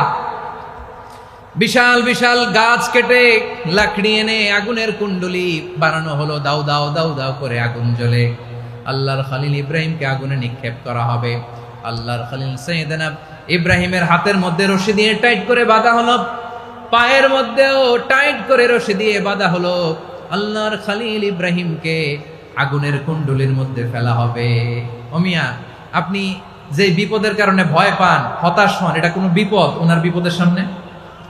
পটুয়াখালী আওয়াজ করে বলুন, সাইয়েদনা খলিল ইব্রাহিমের বিপদের সামনে আমাদের বিপদগুলো কোনো বিপদ? এটা কোনো বিপদই না, এটা কোনো বিপদই না। হাত পা বেঁধে টাইট করে নিক্ষেপ করা হবে, সিম্পলি ফেলা যাবে না, কারণ দাও দাও করে দ্য ব্লেজিং ফায়ার, এমন আগুনের কুণ্ডলি কাছে যাওয়া যায় না, আগুনের উত্তাপে নিক্ষেপ করা হবে। হাতে রশি বেঁধে পায়ে রশি বেঁধে আল্লাহর খলিল ইব্রাহিম আলাইহিস সালামকে আগুনের মধ্যে নিক্ষেপ করা হবে। আহা, এটার বলে অগ্নি পরীক্ষা। উনি অগ্নি পরীক্ষার সম্মুখীন হয়েছিলেন, এজন্য কঠিন পরীক্ষাকে আমরা অগ্নি পরীক্ষার সাথে তুলনা করি, ঠিক কিনা? সাইয়েদনা জিবরাইল এসে বললেন, ও আল্লাহর খলিল, ওরা তো আপনার হাতও বেঁধে ফেললো, পাও বেঁধে ফেললো, নড়াচড়ার সুযোগ নাই, বলেন আমি জিবরিল ফেরেশতা আপনার জন্য কি করতে পারি? আল্লাহর খলিল ইব্রাহিম বলেন, ও জিবরাইল, তোমার কাছে আমার কোনো চাওয়া পাওয়া নাই। সুবহানাল্লাহ বলেন। তোমার কাছে বলার কিছু নাই, তোমার সাহায্যের আমার দরকার নাই। সাইয়েদনা ইব্রাহিম আলাইহিস সালামকে হাতে পায়ে রশি বেঁধে হাত পা বাঁধা অবস্থায় জ্বলন্ত অগ্নিকুণ্ডে যখন নমরুদের দলবল নিক্ষেপ করবে, আল্লাহর খলিল কিভাবে নিজেকে আল্লাহর কাছে সঁপে দিয়েছেন, পটুয়াখালীর ভাইরা খেয়াল করে শুনুন। হাত পা বেঁধে আল্লাহর খলিলকে যখন নিক্ষেপ করা হবে, তিনি মুখ ফুটে বলে ফেললেন, হাসবুনাল্লাহু ওয়া নি'মাল ওয়াকিল। হাসবুনাল্লাহু ওয়া নি'মাল ওয়াকিল, আমার জন্য আল্লাহই যথেষ্ট, আমার জন্য আল্লাহই যথেষ্ট। তিনি আমার সবচেয়ে বড় গার্ডিয়ান, তিনি আমার সবচেয়ে বড় অভিভাবক। জিব্রাইলের সাহায্যে অফারকে ফিরিয়ে দিলেন, দুনিয়ার বুকে কারো কাছে কিছু বলেন নাই, মুখ ফুটে বলেছেন হাসবুনাল্লাহ। ও আমার পটুয়াখালীর প্রাণের ভাইয়েরা, খেয়াল রাখবেন, কোন বান্দা তার হাতে থাকা সব চেষ্টাটুকুন করার পরে মুখ ফসকে মুখ দিয়ে যখন বলে ফেলে হাসবুনাল্লাহ, বান্দা যখন হাসবুনাল্লাহ বলে ফেলে, ওই ব্যাপারটা ডিল করার দায়িত্ব স্বয়ং আল্লাহ আরশের উপর থেকে নিয়ে নেয়। আপনি যখন বলে ফেলবেন হাসবুনাল্লাহ, এটা ডিলিং করবে কে তখন? চিল্লায় বলেন না, তিনি কে? বান্দা তার সাধ্যের সবটুকু চেষ্টার পরে নতজানু হয়ে যখন বলবে হাসবুনাল্লাহ, আল্লাহ তুমি আমার জন্য যথেষ্ট, নি'মাল ওয়াকিল, তুমি আমার শ্রেষ্ঠ অভিভাবক, তখন তার কি দরকার না দরকার এটা ডিল করে স্বয়ং আল্লাহ। নিক্ষেপ করা হলো সাইয়েদনা ইব্রাহিমকে অগ্নিকুণ্ডলিতে। হাজার হাজার মানুষের দৃশ্য দেখার জন্য জড়ো হয়েছে এরকম বিশাল ময়দানে। কিন্তু কি অবাক করা ঘটনা, সবাই ভয় পাচ্ছিল, না জানে কি হয়ে যায়। আল্লাহর খলিলকে যখন আগুনের কুণ্ডলিতে নিক্ষেপ করা হয়, আল্লাহর খলিল ইব্রাহিম আগুনের কুণ্ডলের মধ্যে বসে বসে মানুষগুলোর দিকে তাকিয়ে হাসতে শুরু করে দেয়।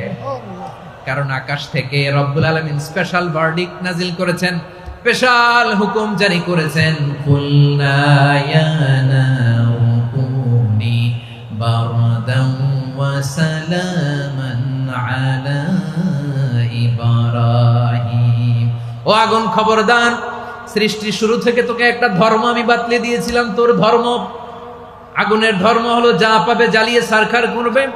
আল্লাহ বলল, আগুন, তোর ধর্ম দিয়েছিলাম, তুই সব জ্বালিয়ে পুড়িয়ে সারখার করে দিবি, কিন্তু ক্ষণিকের জন্য আমি তোর জ্বালিয়ে দেওয়ার ক্ষমতাটাকে কেড়ে নিলাম, জ্বালিয়ে ভস্ম করে দেওয়ার ক্ষমতা আমি কেড়ে নিলাম। কুনি বারদান, ঠান্ডা হয়ে যা, কিন্তু এত বেশি ঠান্ডা হবি না আবার আমার ইব্রাহিমের জন্য সর্দি লেগে না যায়। সুবহানাল্লাহ, এত আস্তে বললে হবে? কুনি বারদান, বারদ মানে বরফ, ঠান্ডা, ঠান্ডা হ, কিন্তু এত ঠান্ডা হবি না যাতে আমার ইব্রাহিমের কষ্ট হয়। আগুন বলে, আল্লাহ একবার বললাম ঠান্ডা হ, আবার বলো এত ঠান্ডা হবি না যাতে খলিলের সর্দি না লাগে। কেমন ঠান্ডা হব, কেমন এনভায়রনমেন্ট তৈরি করে দেব বলো? আল্লাহ বললেন, সালামান আলা ইব্রাহিম, আমার খলিল, আমার কলিজা, আমার ইব্রাহিমের জন্য তুই জান্নাতের গুল বাগিচা হয়ে যা। ও ভাই, নবী মুসার মতো ঈমান হলে রাস্তা হবে সাগর জলে, নবী ইউসুফের মতো ঈমান হলে একে একে দরজা খোলে। নবী ইব্রাহিমের মতো ঈমান যদি আজও থাকে বিদ্যমান, অগ্নিকুণ্ডে দেখতে পাবে খুবসুরতে ফুল ভাগা। কুলনা ইয়া নারু কুনি বারদান ওয়া সালামান আলা ইব্রাহিম। বান্দা যখন মুখ দিয়ে বলে হাসবুনাল্লাহ, আমার আল্লাহ আমার জন্য যথেষ্ট। এই বলে যখন নিজেকে সঁপে দেয়, তার কি লাগবে ওই দায়িত্ব স্বয়ং নিয়ে নেয় কে? সবাই বলেন, স্বয়ং নিয়ে নেয় কে? তাহলে আমার প্রিয় ভাইরা, বিপদের শুরুতেই আমরা বলবো ইন্না লিল্লাহ। শুরুতে কি বলবো? এরপরে যেই বাক্যটা পড়ে নিজের পরিস্থিতিকে আল্লাহর দরবারে সঁপে দিব, সেটা হচ্ছে হাসবুনাল্লাহ। সেটা কি? বিষ্ণু বলেন, লা ইয়াজালু লিসানুকা রাতাবান মিন যিকরিল্লাহ। সব সময় আল্লাহর স্মরণ দিয়ে, জিকির দিয়ে জিহ্বাটারে সিক্ত রাখো। আর শয়তানু জাসিমুন আলা কলবি ইবনে আদম, শয়তান বনি আদমের কলবে খামচি মেরে বসে থাকে। ফাইদা যাকারাল্লাহ খানাসা, মানুষ যখন আল্লাহর স্মরণ করে জিকির করে, শয়তান দৌড়ে পালায়। ওয়া ইদা গাফালা ওয়াসওয়াসা, যখনই বনি আদম গাফেল হয়, তখনই শয়তান তার হৃদয়ে ওয়াসওয়াসা দেয়। এজন্য বিপদে পড়লে ইন্না লিল্লাহ, নিজের সব টুকুন করার পরে, নিজের রোল প্লে করার পরে নিজেকে আমরা কি বলে সঁপে দিব? সবাই বলেন, সবাই বলতে হবে। আরো জোরে বলে, মনে থাকবে? বিপদে পড়লে প্রথমে ইন্না লিল্লাহ, এরপরে নিজেকে যখন সঁপে দিব তখন হাসবুনাল্লাহ। এরপরে কঠিন বিপদ যদি যখন বিশ্বনবী পড়তেন, তখন কি করতেন? এমন বিপদ মাঝে মাঝে হয় না, দেয়ালে পিঠ থেকে যায়, চোখে মুখে অন্ধকার, কি করব দিশা খুঁজে পাই না, এরকম হয় কখনো? হ্যাঁ, আপনাদের হয়? হয় না? তো জান্নাতে আছেন আপনারা। হয় হয়, এরকম হয়েছে না যে দেয়ালে পিঠ থেকে গেছে, চোখে মুখে অন্ধকার, কই যাব, কি করব, বাঁচানোর কেউ না, এরকম হয়েছে কখনো আপনাদের? যদি হয় তাইলে এটার সলিউশন বলবো, না হইলে তো এগুলো বলে লাভ নাই। হয় হয় হয়। বিশ্বনবী এরকম কঠিন বিপদে পড়েছেন জীবনের কিছু কিছু মুহূর্তে। ওই মুহূর্তে বিশ্বনবী স্পেশাল দুইটা দোয়া পড়তেন। এই দোয়াগুলো আপনাদেরকে জানিয়ে দেয়। বিশ্বনবী বলেন, কঠিনতম বিপদে যখন পড়বা, দেয়ালে পিঠ থেকে যায়, চোখে মুখে অন্ধকার, বাঁচার কোনো উপায় নাই, তখন পড়বা লা ইলাহা ইল্লা আনতা সুবহানাকা ইন্নী কুনতু মিনাজ জালিমিন। আল্লাহ, তুমি ছাড়া কোনো ইলাহ নাই, তুমি পবিত্র, নিশ্চয় আমি জালিমদের অন্তর্ভুক্ত। সুবহানাল্লাহ বলেন। এই দোয়া সাইয়েদনা ইউনূস আলাইহিস সালাম পড়েছিলেন যখন মাছের পেটে ছিলেন। কিসের পেটে? এবং অনেক মুফাসসিরিন একরাম বলেছেন, অনেক আহলুল ইলমরা বলেছেন, এটা হচ্ছে ইসমে আজম। ইসমে আজম এমন দোয়া যেটা দিয়ে দোয়া করলে আল্লাহ দোয়া কবুল করে, কিন্তু এটা কোনটা, এটা নিয়ে ইখতিলাফ আছে। কোন কোন আহলুল ইলম বলেন এই লা ইলাহা ইল্লা আনতা সুবহানাকা ইন্নী কুনতু মিনাজ জালিমিন, এটা হচ্ছে ইসমে আজম। সাইয়েদনা ইউনূস আলাইহিস সালাম পড়েছেন। আপনারা পড়েননি? তুফান হইলে পড়েন না? আমাদের এলাকায় তো এটা খুব, এটার উপর ব্যাপক আমল আছে। পটুয়াখালীতে কি অবস্থা বলেন? পড়েন পড়েন পড়েন পড়েন। একটা গল্প শুনেছিলাম, পাক হানাদার বাহিনী যখন বাংলাদেশে অ্যাটাক করত, ৭১ সালের ঘটনা বলতেছে, আমরা তো দেখি নাই, শুনছি আর কি। ৭১ যদি দেখতাম, এতদিনে রাজাকার হয়ে যেতাম। আল্লাহ আমাদেরকে বাঁচাই দিছে, আল্লাহর মেহেরবানি, ঠিক কিনা বলেন? মন মতো হইলে মুক্তিযোদ্ধা, মন মতো না হইলে রাজাকার। কত কিছু দেখলাম এই শাহবাগের বুকে। আল্লাহ, ৭১ সালে দেখি নাই, আমরা শুনেছি। পাক হানাদার বাহিনী জিজ্ঞেস করত মুসলিম না অমুসলিম চেক করার জন্য, বলতো কালেমা বল, কালেমা বাতাও। তো যারা কালেমা বলতে পারতো, পাকিস্তানি বাহিনী নাকি ওদেরকে ছেড়ে দিত, শুনেছি। তো একজনকে, এক বাঙালিরে পেয়ে তার মাথার মধ্যে বন্দুকর নল ধরে বলতেছে, কালেমা বল সালে, কালেমা বাতা, কালেমা বল। তো ভয়ের চোটে এই দোয়া পড়া শুরু করছে। ও পড়তেছে লা ইলাহা ইল্লা আনতা সুবহানাকা ইন্নী কুনতু মিনাজ জালিমিন। পাকিস্তানি বলে সালে ইয়ে তো মুসিবত কা কালেমা है। বাঙালি কয় হাম তো ভি মুসিবত মে है। পাকিস্তানি বলে বেটা কোন দোয়া বললি, এটা তো মুসিবতের কালেমা। কয় আমিও তো মুসিবতে আছি, আমার মাথার মধ্যে বন্দুক ধরে তুমি আমার কালেমা জিজ্ঞেস করো, এখন কোনটা কালিমা আর কোনটা কি দোয়া, আমার হুশ আছে নাকি?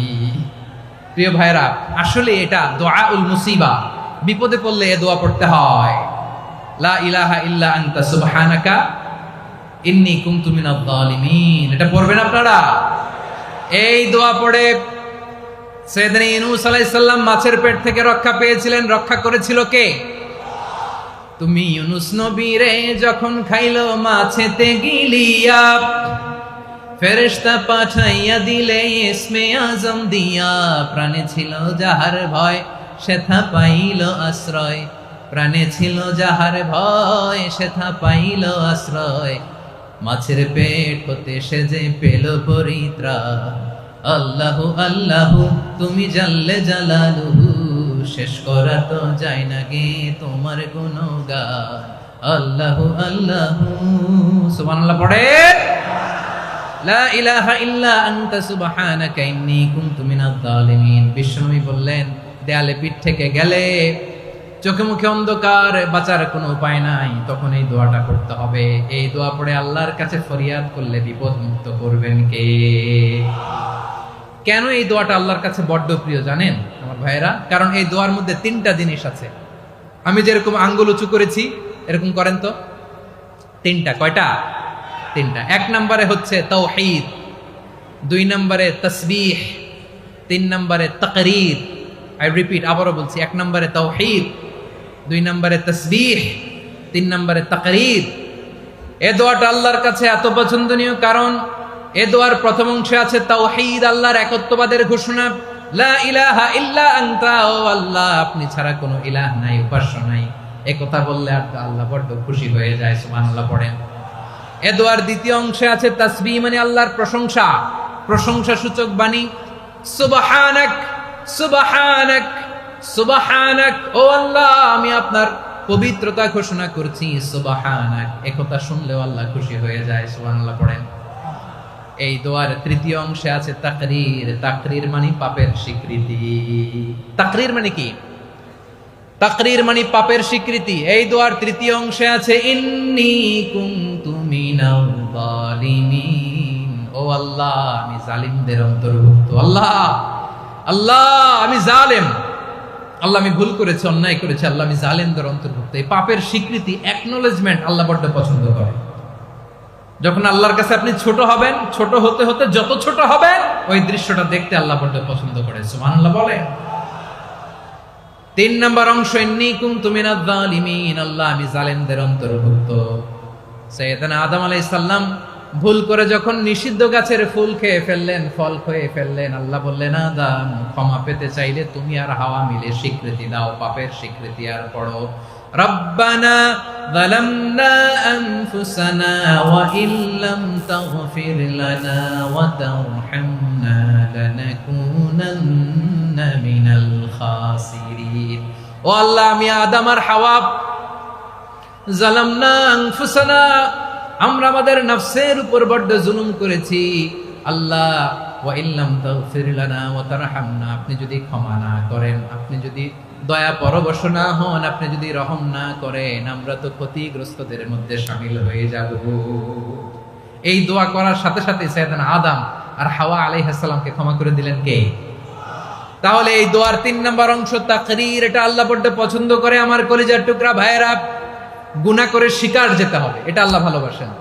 সাইয়েদনা আবু বকর রাদিয়াল্লাহু তাআলা আনহু বিষ্ণু ইসলামকে বললেন, ইয়া রাসূলুল্লাহ আল্লিমনি দুআআন আদউ বিহি ফি সালাতি, নবী হে আপনি আমার এমন একটা স্পেশাল দোয়া শিখায় দেন যে দোয়াটা আমি নামাজে পড়ব। নবী বললেন, তাহলে তুমি পড়ো আল্লাহুম্মা ইন্নী যালামতু নাফসি যুলমান কাসীরান ওয়া লা ইয়াগফিরুয যুনুবা ইল্লা আনতা ফাগফিরলি মাগফিরাতাম মিন ইনদিকা ওয়ারহামনি ইন্নাকা আনতাল গফুরুর রহিম। সুবহানাল্লাহ। সালাম ফিরানোর আগে পড়েন, কথা কয় না, পড়েন পড়েন। ও আবু বকর, নামাজে যদি দোয়া করতে মনে চায় এই দোয়াটা পড়বা, আল্লাহুম্মা ইন্নী যালামতু নাফসি, আল্লাহ জুলুম করেছি আমার নফসের উপর, যুলমান কাসীরা অনেক জুলুম, ওয়া লা ইয়াগফিরুয যুনুবা ইল্লা আনতা, আপনি ছাড়া এই জুনুব, এই পাপ ক্ষমা করার দ্বিতীয় কোনো রব নাই। আছে? আল্লাহ ছাড়া আমাদের গুনাহ আর কে কে ক্ষমা করতে পারে বলেন তো? কে পারে? কে? এজন্য আল্লাহরে বলবেন, আল্লাহ আমি ছাড়া তোমার গোলামের অভাব নাই, ও আমার রব আমি ছাড়া এই জমিনের বুকে তোমার গোলামের অভাব নাই, কিন্তু তুমি ছাড়া তো আমার দ্বিতীয় কোনো রব নাই। পারবেন বলতে? পারবেন? চোখের পানি ছেড়ে আল্লাহরে বলবেন, আল্লাহ তুমি আমার রব, তুমি আমার সব। কি বলবেন? আল্লাহ আমারে রব, সবাই বলুন, আল্লাহ আমার রব, দমে দমে তনু মনে তারি অনুভব। আল্লাহ আমার রব। আল্লাহরে বলেন, আল্লাহ তুমি আমার রব, তুমি আমার সব। আল্লাহ আমি ছাড়া এই জমিনে তোমার গোলামের অভাব নাই, তুমি ছাড়া আমার দ্বিতীয় কোনো রব নাই। এ কথা বলে চোখের পানি ছেড়ে আল্লাহরে স্বীকৃতি দেন, আল্লাহ আমি পাপী। আল্লাহ এই জমিনে আমার চেয়ে বড় পাপী আর কেউ নাই। অজু করে সিজদায় লুটিয়ে পড়ে চোখের পানি ছেড়ে আল্লাহরে পাপের স্বীকৃতি দেন, আল্লাহ এমন কোন জুলুম নাই, গুনাহ নাই আমি করি নাই, সগীরা কবিরা, জেনে না জেনে, ইচ্ছায় অনিচ্ছায়, শিরকি বেদাতি সব গুনাহ করেছি। আল্লাহ আকাশের নিচে জমিনের উপরে আমার চেয়ে বড় গুনাহগার আর কেউ নাই। চোখের পানি ছেড়ে আল্লাহরে বলেন, আল্লাহ আমি ছাড়া তোমার গোলামের অভাব নাই, তুমি ছাড়া আমার দ্বিতীয় কোনো রব নাই, তুমি ছাড়া তো কেউ আমার গুনাহ ক্ষমা করার নাই, তুমি আমার রব, তুমি আমার সব। বলতে পারবেন? এই তাকরীর আমার পটুয়াখালীর ভাইয়া, এই স্বীকৃতিটা দেখতে আল্লাহ বড্ড ভালোবাসে, কারণ আমরা সবাই গুনাহগার, আমরা সবাই কি? বিশ্বনবী বলেন, কুল্লুকুম খাত্তাউন, বানি আদম তোমরা সবাই পাপী।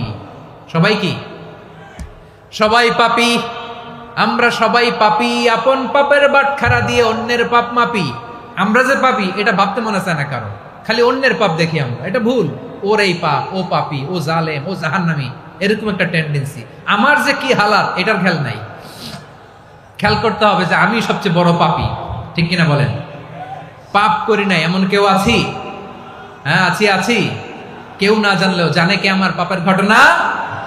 পৃথিবী না জানুক আমি তো জানি, আমি কি পাপ করেছি। হায় ও আমার কলিজার টুকরা ভাইয়েরা, মাথাটাকে নিচু করে জীবনের সব গুনার ফিরিস্তিগুলো একটা একটা করে স্বীকার করে আল্লাহরে বলেন, আল্লাহ আমি পাপী। আল্লাহ আমার চেয়ে বড় পাপী এই দুনিয়াতে কেউ নাই। আকাশের নিচে জমিনের উপরে আমার চেয়ে বড় পাপী কেউ নাই। একটা একটা করে আল্লাহ স্বীকার করি আমি পাপী, সব পাপের স্বীকৃতি দিলাম। পৃথিবী না জানুক আমি তো জানি, আমি কি পাপ করেছি। হায় আমার পাপের করলে বিচার, বাঁচার আমার নাই উপায়। দয়াময় তুমি মাফ করো আমায়, মাফ করো আমায়। আল্লাহ তাআলা যদি দয়া করে আমাদেরকে মাফ না করে, আমাদের বাঁচার কোনো উপায় নাই। আপনি কি ভেবেছেন আপনার নামাজ দিয়ে আপনি জান্নাতে যাবেন? আপনি তাহাজ্জুদ গুজার, সেজদা দিতে দিতে কপালে দাগ ফেলেছেন, এটা আপনারা জান্নাতে নেবে না। আপনি এলাকার সবচেয়ে বড় হাতেম তাই দানশীল, এই দানের ভরসায় বসে আছেন, কশিন কালো না। আমাদের নামাজ, আমাদের রোজা, আমাদের ইবাদত, এগুলোকে মিজানের পাল্লায় উঠালে কোনো ওজনই হবে না। তবে আমাদের একটা কৌশল জানা আছে, আমরা আল্লাহর রহমতের ভিখারি। আমরা সেদিন আগেই গুনার স্বীকৃতি দিয়ে দেব। আমরা বলবো, আল্লাহ তুমি প্রশ্ন করার আগে তোমার একটা কথা বলি, আমারে কিছু জিজ্ঞেস করো না, আমি সব করেছি। এমন কোন পাপ নাই যে পাপ আমারে দিয়ে হয় নাই।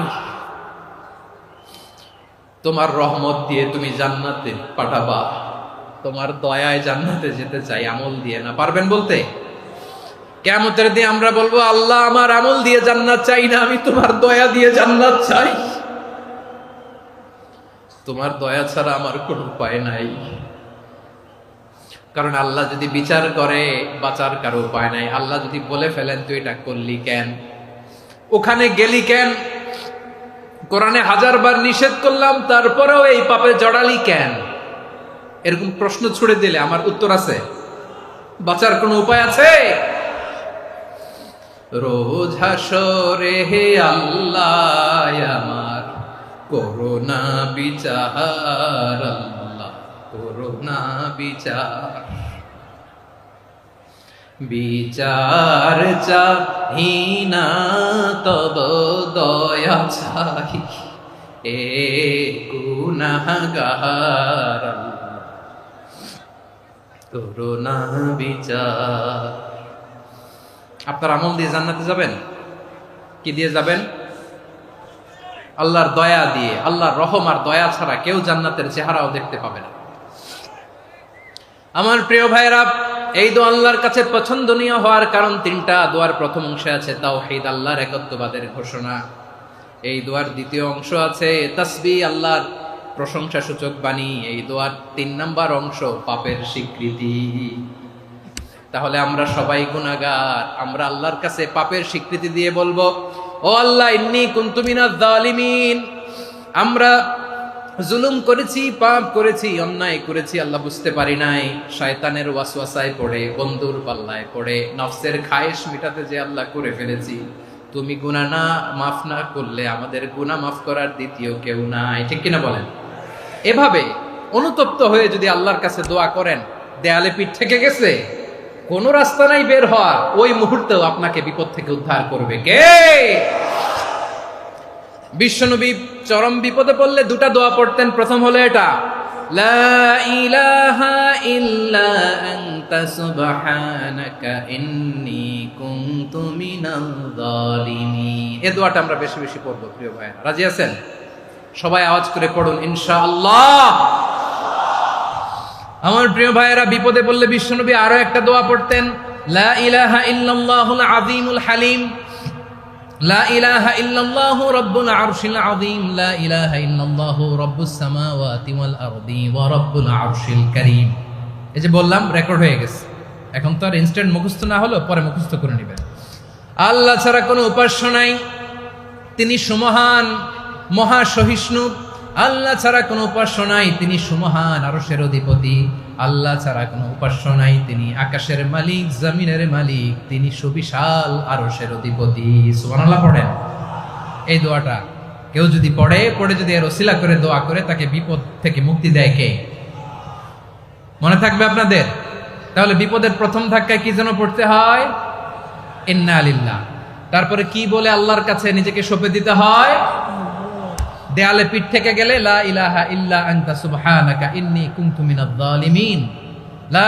2 নাম্বার হচ্ছে লা ইলাহা ইল্লাল্লাহুল আযীমুল হালিম, লা ইলাহা ইল্লাল্লাহু রাব্বুল আরশিল আযীম, লা ইলাহা ইল্লাল্লাহু রাব্বুস সামাওয়াতি ওয়াল আরদি ওয়া রাব্বুল আরশিল কারীম। মনে থাকবে?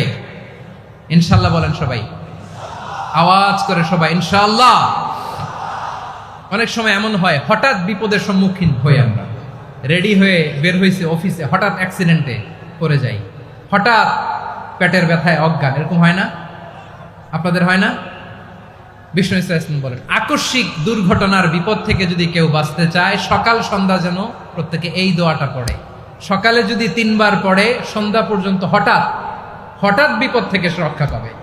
Two be protected from sudden calamity, sudden disaster, sudden calamity. হঠাৎ বিপদ, হঠাৎ ভয়ঙ্কর কোন আকস্মিক বিপদ থেকে আল্লাহ বাঁচায় দিবে। সকালে পড়লে সন্ধ্যা পর্যন্ত প্রোটেক্টেড, সন্ধ্যাবেলায় যদি 3 বার পরে সকাল পর্যন্ত প্রোটেক্টেড। সুবহানাল্লাহ পড়ে। দোয়াটা কি? দোয়াটা হচ্ছে বিসমিল্লাহিল্লাযী লা ইয়াদুররু মা'a ইসমিহি শাইউন ফিল আরদি ওয়ালা ফিস সামাই ওয়া হুয়াস সামিউল আলিম। ছোট না? অনেক ছোট, মুখস্থ করবেন। বিসমিল্লাহিল্লাযী লা ইয়াদুররু মা'a ইসমিহি শাইউন ফিল আরদি ওয়ালা ফিস সামা। ওই আল্লাহর নাম নিচ্ছি, যে আল্লাহর নামের বরকতে আকাশ জমিনের কোনো কিছু কারো কোনো ক্ষতি সাধন করতে পারে না। তিনি সর্বশ্রোতা, সর্বজ্ঞ। সুবহানাল্লাহ পড়েন। পড়বেন এই দোয়াটা, বিসমিল্লাহিল্লাযী লা ইয়াদুররু মা'a ইসমিহি শাইউন ফিল আরদি ওয়ালা ফিস সামাই ওয়া হুয়াস সামিউল আলিম। ফজরের পরে 3 বার, মাগরিবের পরে 3 বার যদি কেউ পড়ে, প্রোটেক্টেড, যে কোনো হঠাৎ বিপদ থেকে প্রোটেক্টেড। প্রোটেক্ট করেন কে? ওই আল্লাহর নাম নিচ্ছি, যে আল্লাহর নামের ওসিলায় আকাশ জমিনের কোনো কিছু কোনো ক্ষতি করতে পারে না। সুবহানাল্লাহ পড়েন। আচ্ছা, এবার আমাদের জীবনে দুশ্চিন্তা আছে না নাই বলেন? Tension, hyper tension, anxiety, depression, চিন্তা, টেনশন নাই, এরকম কে কে আছে দেখি? হাত তোলেন। ওই যে হাত তুলছে এক আল্লাহর ওলি, ওই যে টেনশন নাই তোমার, মাশাআল্লাহ। ও না বুঝে তুলছে, ঝোঁকের চোটে, জোশের ঠেলায় ধাক্কায় তুলে ফেলছে। সবার জীবনে টেনশন আছে না নাই? এই দুশ্চিন্তা, পেরেশানি, মারাত্মক পেরেশানি থেকে মুক্তি পাওয়ার জন্য বিষ্ণু ইসলাম দুটো দোয়া পড়তেন। কয়টা? অনেকগুলো পড়তেন। স্পেশাল দুটো দোয়া আজকে আপনাদের শিখায় যাব, শুনবেন না? কষ্ট হচ্ছে? সংক্ষিপ্ত মুনাজাত দিয়ে দেই। ওরে আল্লাহ, আমি তো 9:30 ক্রস করে ফেলছি মাসুদ ভাই, খেয়াল করে নেই। আরো কয়েক মিনিট? ঠিক আছে, ঠিক আছে। পেরেশানিতে পড়লে, টেনশনে পড়লে এই দোয়াটা, প্রিয় ভাইরা, বিষ্ণু ইসলাম যখন খুব বিপদে পড়তেন, দুশ্চিন্তা ওনাকে ঘিরে ধরতো, উনি পড়তেন ইয়া হাইয়ু ইয়া কাইয়ুম বিরহমাতিকা আস্তাগীথ, ইয়া হাইয়ু ইয়া কাইয়ুম বিরহমাতিকা আস্তাগীথ, ইয়া হাইয়ু ইয়া কাইয়ুম, হে শাশ্বত অবিনশ্বর, হে চিরঞ্জীব, বিরহমাতিকা আস্তাগীথ, তোমার রহমতের উসিলায় তোমার কাছে ফরিয়াদ করি। এটা পড়তেন। আবার আরেক বর্ণনায় এসেছে ইয়া হাইয়ু ইয়া কাইয়ুম বিরহমাতিকা আস্তাগীথ আসলিহ লি শা'নি কুল্লাহু ওয়ালা তাকিলনি ইলা নাফসি তারফাতা আইন। আসলিহ লি শা'নি কুল্লাহ, আল্লাহ আমার সবকিছু আপনি সেটেল করে দেন। আমাদের সব ঝামেলা সেটেল করে দিতে পারে কে?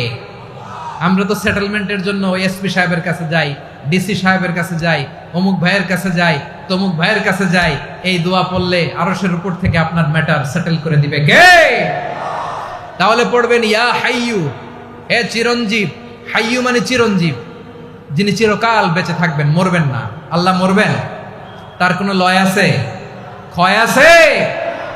সূরা রহমানে আল্লাহ বললেন কুল্লু মান আলাইহা ফানি ওয়া ইয়াবকা ওয়াজহু রাব্বিকা দুল জালালি ওয়াল ইকরাম ফাবিআইয়ি আলাই রাব্বিকুমা তুকাযযিবান। জমিনে যা আছে সব ফান, ভ্যানিশ হয়ে যাবে, নিশ্চিহ্ন হয়ে যাবে, শেষ হয়ে যাবে, সব বিলুপ্ত হয়ে যাবে, একজন ছাড়া। জোরে বলেন তিনি কে?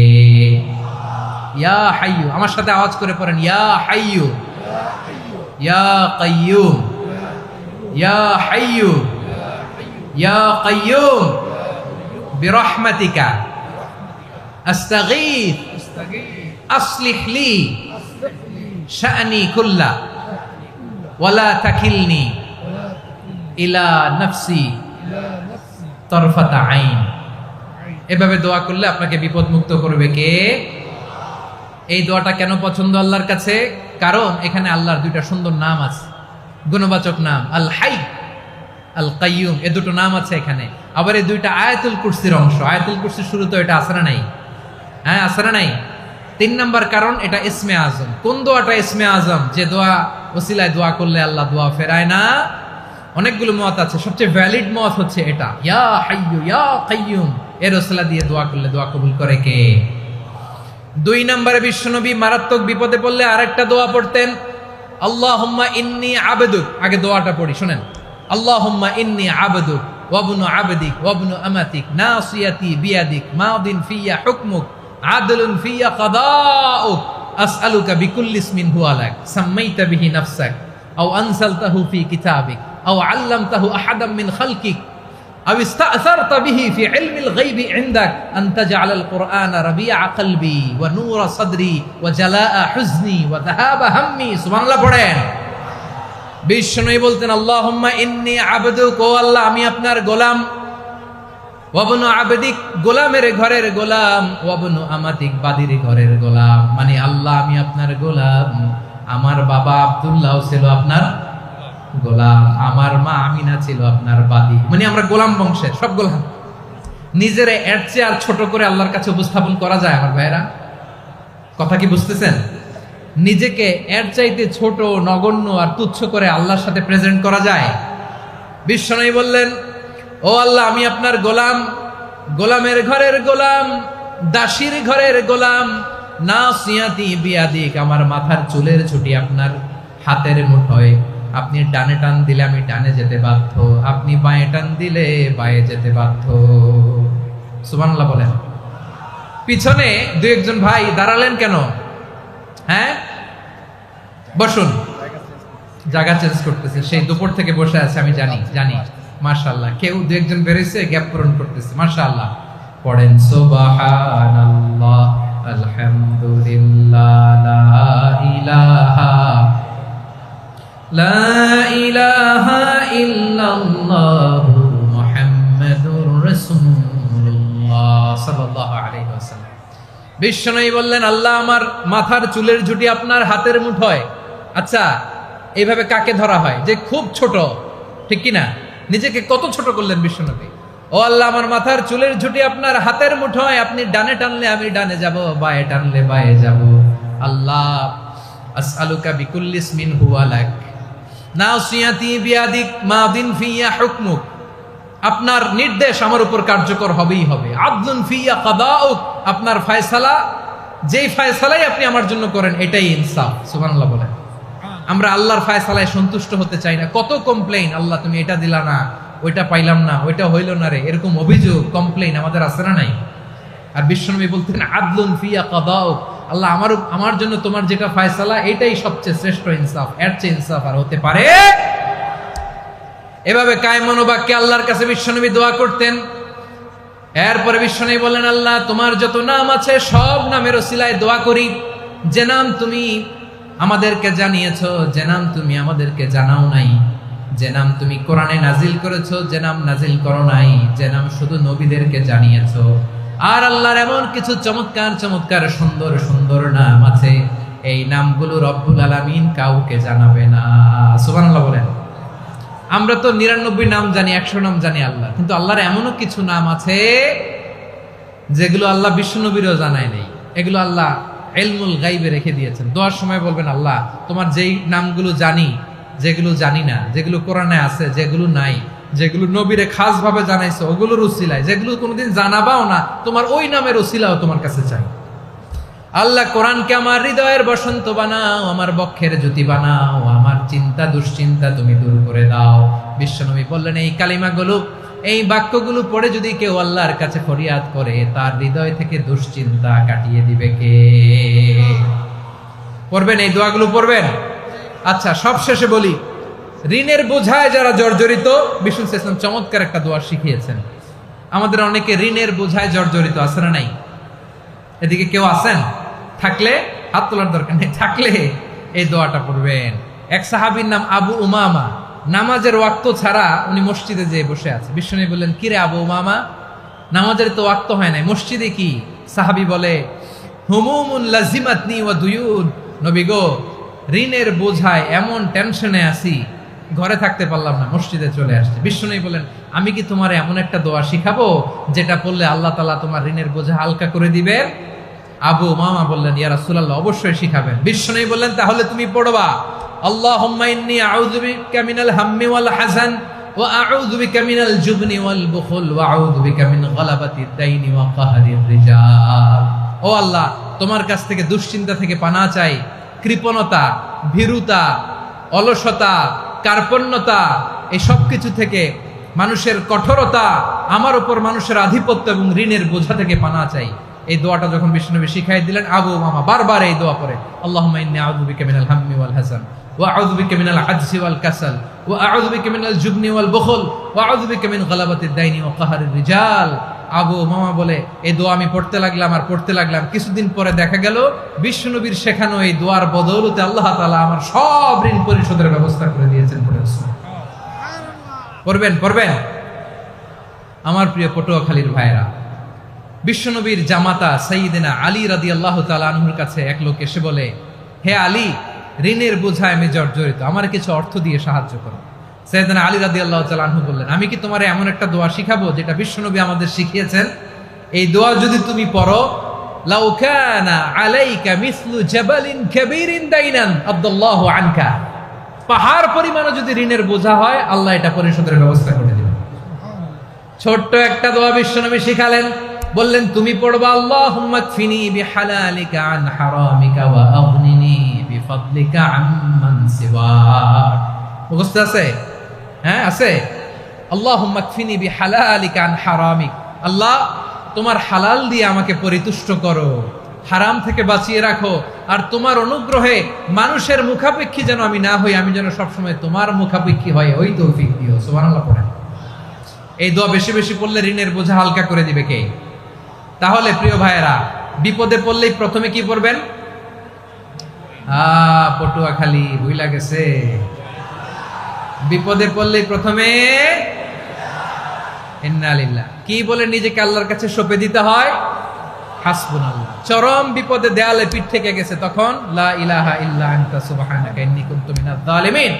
এরপরে লা ইলাহা ইল্লাল্লাহুল আযীমুল হালিম, এই দোয়া। আকস্মিক বিপদ, হঠাৎ যেন কোনো বিপদ আমাকে পেয়ে না বসে, এটার জন্য বিসমিল্লাহিল্লাযী লা ইয়াদুররু মা ইসমিহি শাইউন ফিল আরদি ওয়ালা ফিস সামাই ওয়া হুয়াস সামিউল আলীম। সকালে 3 বার, রাতে 3 বার।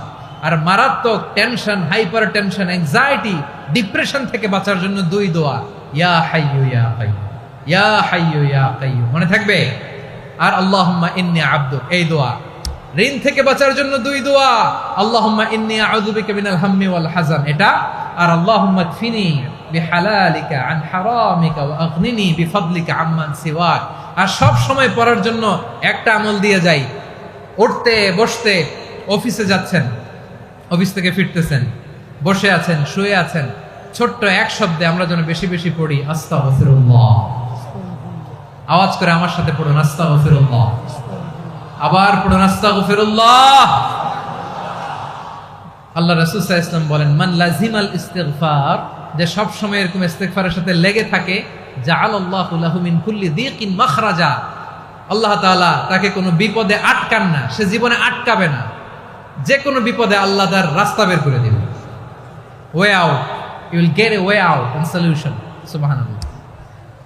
ওয়া মিন কুল্লি হাম্মিন ফারাজা, দুশ্চিন্তা মুক্ত হবে। ওয়ায়ারযুকহু মিন হাইসু লা ইয়াহতাসিব, এমন জায়গা থেকে আল্লাহ রিজিকের বন্দোবস্ত করবে যেটা সে কল্পনাও করে নাই। আওয়াজ করে পড়েন সুবহানাল্লাহ। তাহলে মনে থাকবে আস্তাগফিরুল্লাহর কথা। সব শেষ কথা বলবো, সব শেষ আমার প্রিয় ভাইয়েরা। এটা গেল নিজের বিপদ। কিসের বিপদ? নিজে যদি বিপদে পড়েন। অন্যের বিপদ যদি দেখেন, এটার জন্য একটা দোয়া আছে। অনেক সময় আমরা দেখি হাসপাতালে ক্যান্সারের 3rd স্টেজে চলে গেছে, লোকটা হ্যাংলা হয়ে, চিকন হয়ে, হায়রে কি কষ্ট পায়, দেখি না? বিষ্ণু বলে, একটা দোয়া যদি কেউ অন্যের কোনো বিপদ দেখে পড়ে, ওই বিপদ তার জীবনে কখনো আসবে না। শুনবেন? শোনার আগ্রহ আছে? অনেক সময় হয় যে আমরা মহাসড়ক দিয়ে যখন চড়ি, দুর্ঘটনায়, আইরে আল্লাহ, দুর্ঘটনায় মানুষের মাথা একদিকে, দেহ আরেকদিকে, ব্লিডিং, এরকম হয় না? আল্লাহ তুমি হেফাজত করো। বিশ্বনবী বলেন, এই দুর্ঘটনা দেখে কেউ যদি এই দোয়াটা পড়ে, তার জীবনে সে কোনোদিন এরকম অ্যাক্সিডেন্টের সম্মুখীন হবে না। শুনবেন? বিশ্বনবী বলেন, অন্যের বিপদ দেখে কেউ যদি পড়ে, আলহামদুলিল্লাহিল্লাযী আফানি মিম্মা বাতালাকা বিহি ওয়া ফাদ্দালানি আলা কাসীরিন মিম্মান খালাকা তাফদীলা, মানে প্রশংসা সে আল্লাহর, যে আল্লাহ তাআলা তোমাকে যেই জিনিস দিয়ে পরীক্ষা করেছে, আমাকে ওইটা থেকে বাঁচিয়ে দিয়েছে। তোমাকে আল্লাহ যেই বিপদে ফেলেছে, আমাকে ওই বিপদ থেকে তিনি মুক্ত রেখেছে, আর তার অনেক সৃষ্টির উপর আমাকে তিনি প্রাধান্য দিয়েছে। সুবহানাল্লাহ পড়েন। যে কোনো বিপদ, কারো ক্যান্সার দেখে যদি এই দোয়াটা আপনি বিশ্বাসের সাথে পড়েন, জীবনে কোনোদিন ক্যান্সার রোগে আক্রান্ত হবেন না। দুর্ঘটনা দেখে যদি পড়েন, ওই দুর্ঘটনা আপনাকে স্পর্শ করবে না। যে কোনো কারো বিপদ দেখে যদি কোনো বিশ্বাসী বান্দা এই দোয়া পড়ে, বিশ্বনবী বলেন, লাম ইউসিবহু যালিকাল বালা, ওই বিপদ তাকে আর ধরবে না। উফিয়া মিনহু মিন যালিকাল বালা কাইনাম মা কান, সে যতদিন হায়াত পাবে কোনোদিন ওই বিপদ তাকে স্পর্শ করবে না। এই দোয়াটা পড়তে রাজি আছেন আমার প্রিয় ভাইরা? তাহলে পুরো আলোচনার সেন্ট্রাল থিম হচ্ছে, আমাদের জীবনে বিপদ আসবে, কষ্ট আসবে, দুঃখ আসবে, কিন্তু বিপদে আপদে আমরা হাল ছেড়ে দিব না, হতাশ হব না। মুমিন হতাশ হয় না, নিরাশ হয় না, হাল ছেড়ে দেয় না। মুমিন ভরসা রাখে একজনের উপর। আওয়াজ করে বলুন, যিনি কে? বিপদে পড়লে আমাদেরকে উদ্ধার করে কে? আবার আমাদেরকে যদি কোনো নেয়ামত আল্লাহ দিতে চান, ওইটা কেড়ে নেওয়ার ক্ষমতা কারো আছে? তাহলে আমরা কানেক্টিভিটি বাড়াবো কার সাথে? আমাদের প্রার্থনার ফরিয়াদের হাত তুলবো কার কাছে? রাজি আছেন পটুয়াখালীর ভাইয়েরা? মনে থাকবে কথাগুলো? আল্লাহ তাআলা আমাদের সবাইকে কথাগুলো বোঝার ও আমল করার তৌফিক দান করুন। আমি আপনাদের আতিথেয়তা, আপনাদের ভালোবাসায় মুগ্ধ হয়েছি, ইমপ্রেসড হয়েছে। আলহামদুলিল্লাহ। লক্ষ লক্ষ তাওহীদি জনতা, কোনো ডিস্টার্ব নাই, কোনো হই হুল্লোড় নাই, মারামারি নাই। পটুয়াখালী আজকে হিস্ট্রি তৈরি করেছে।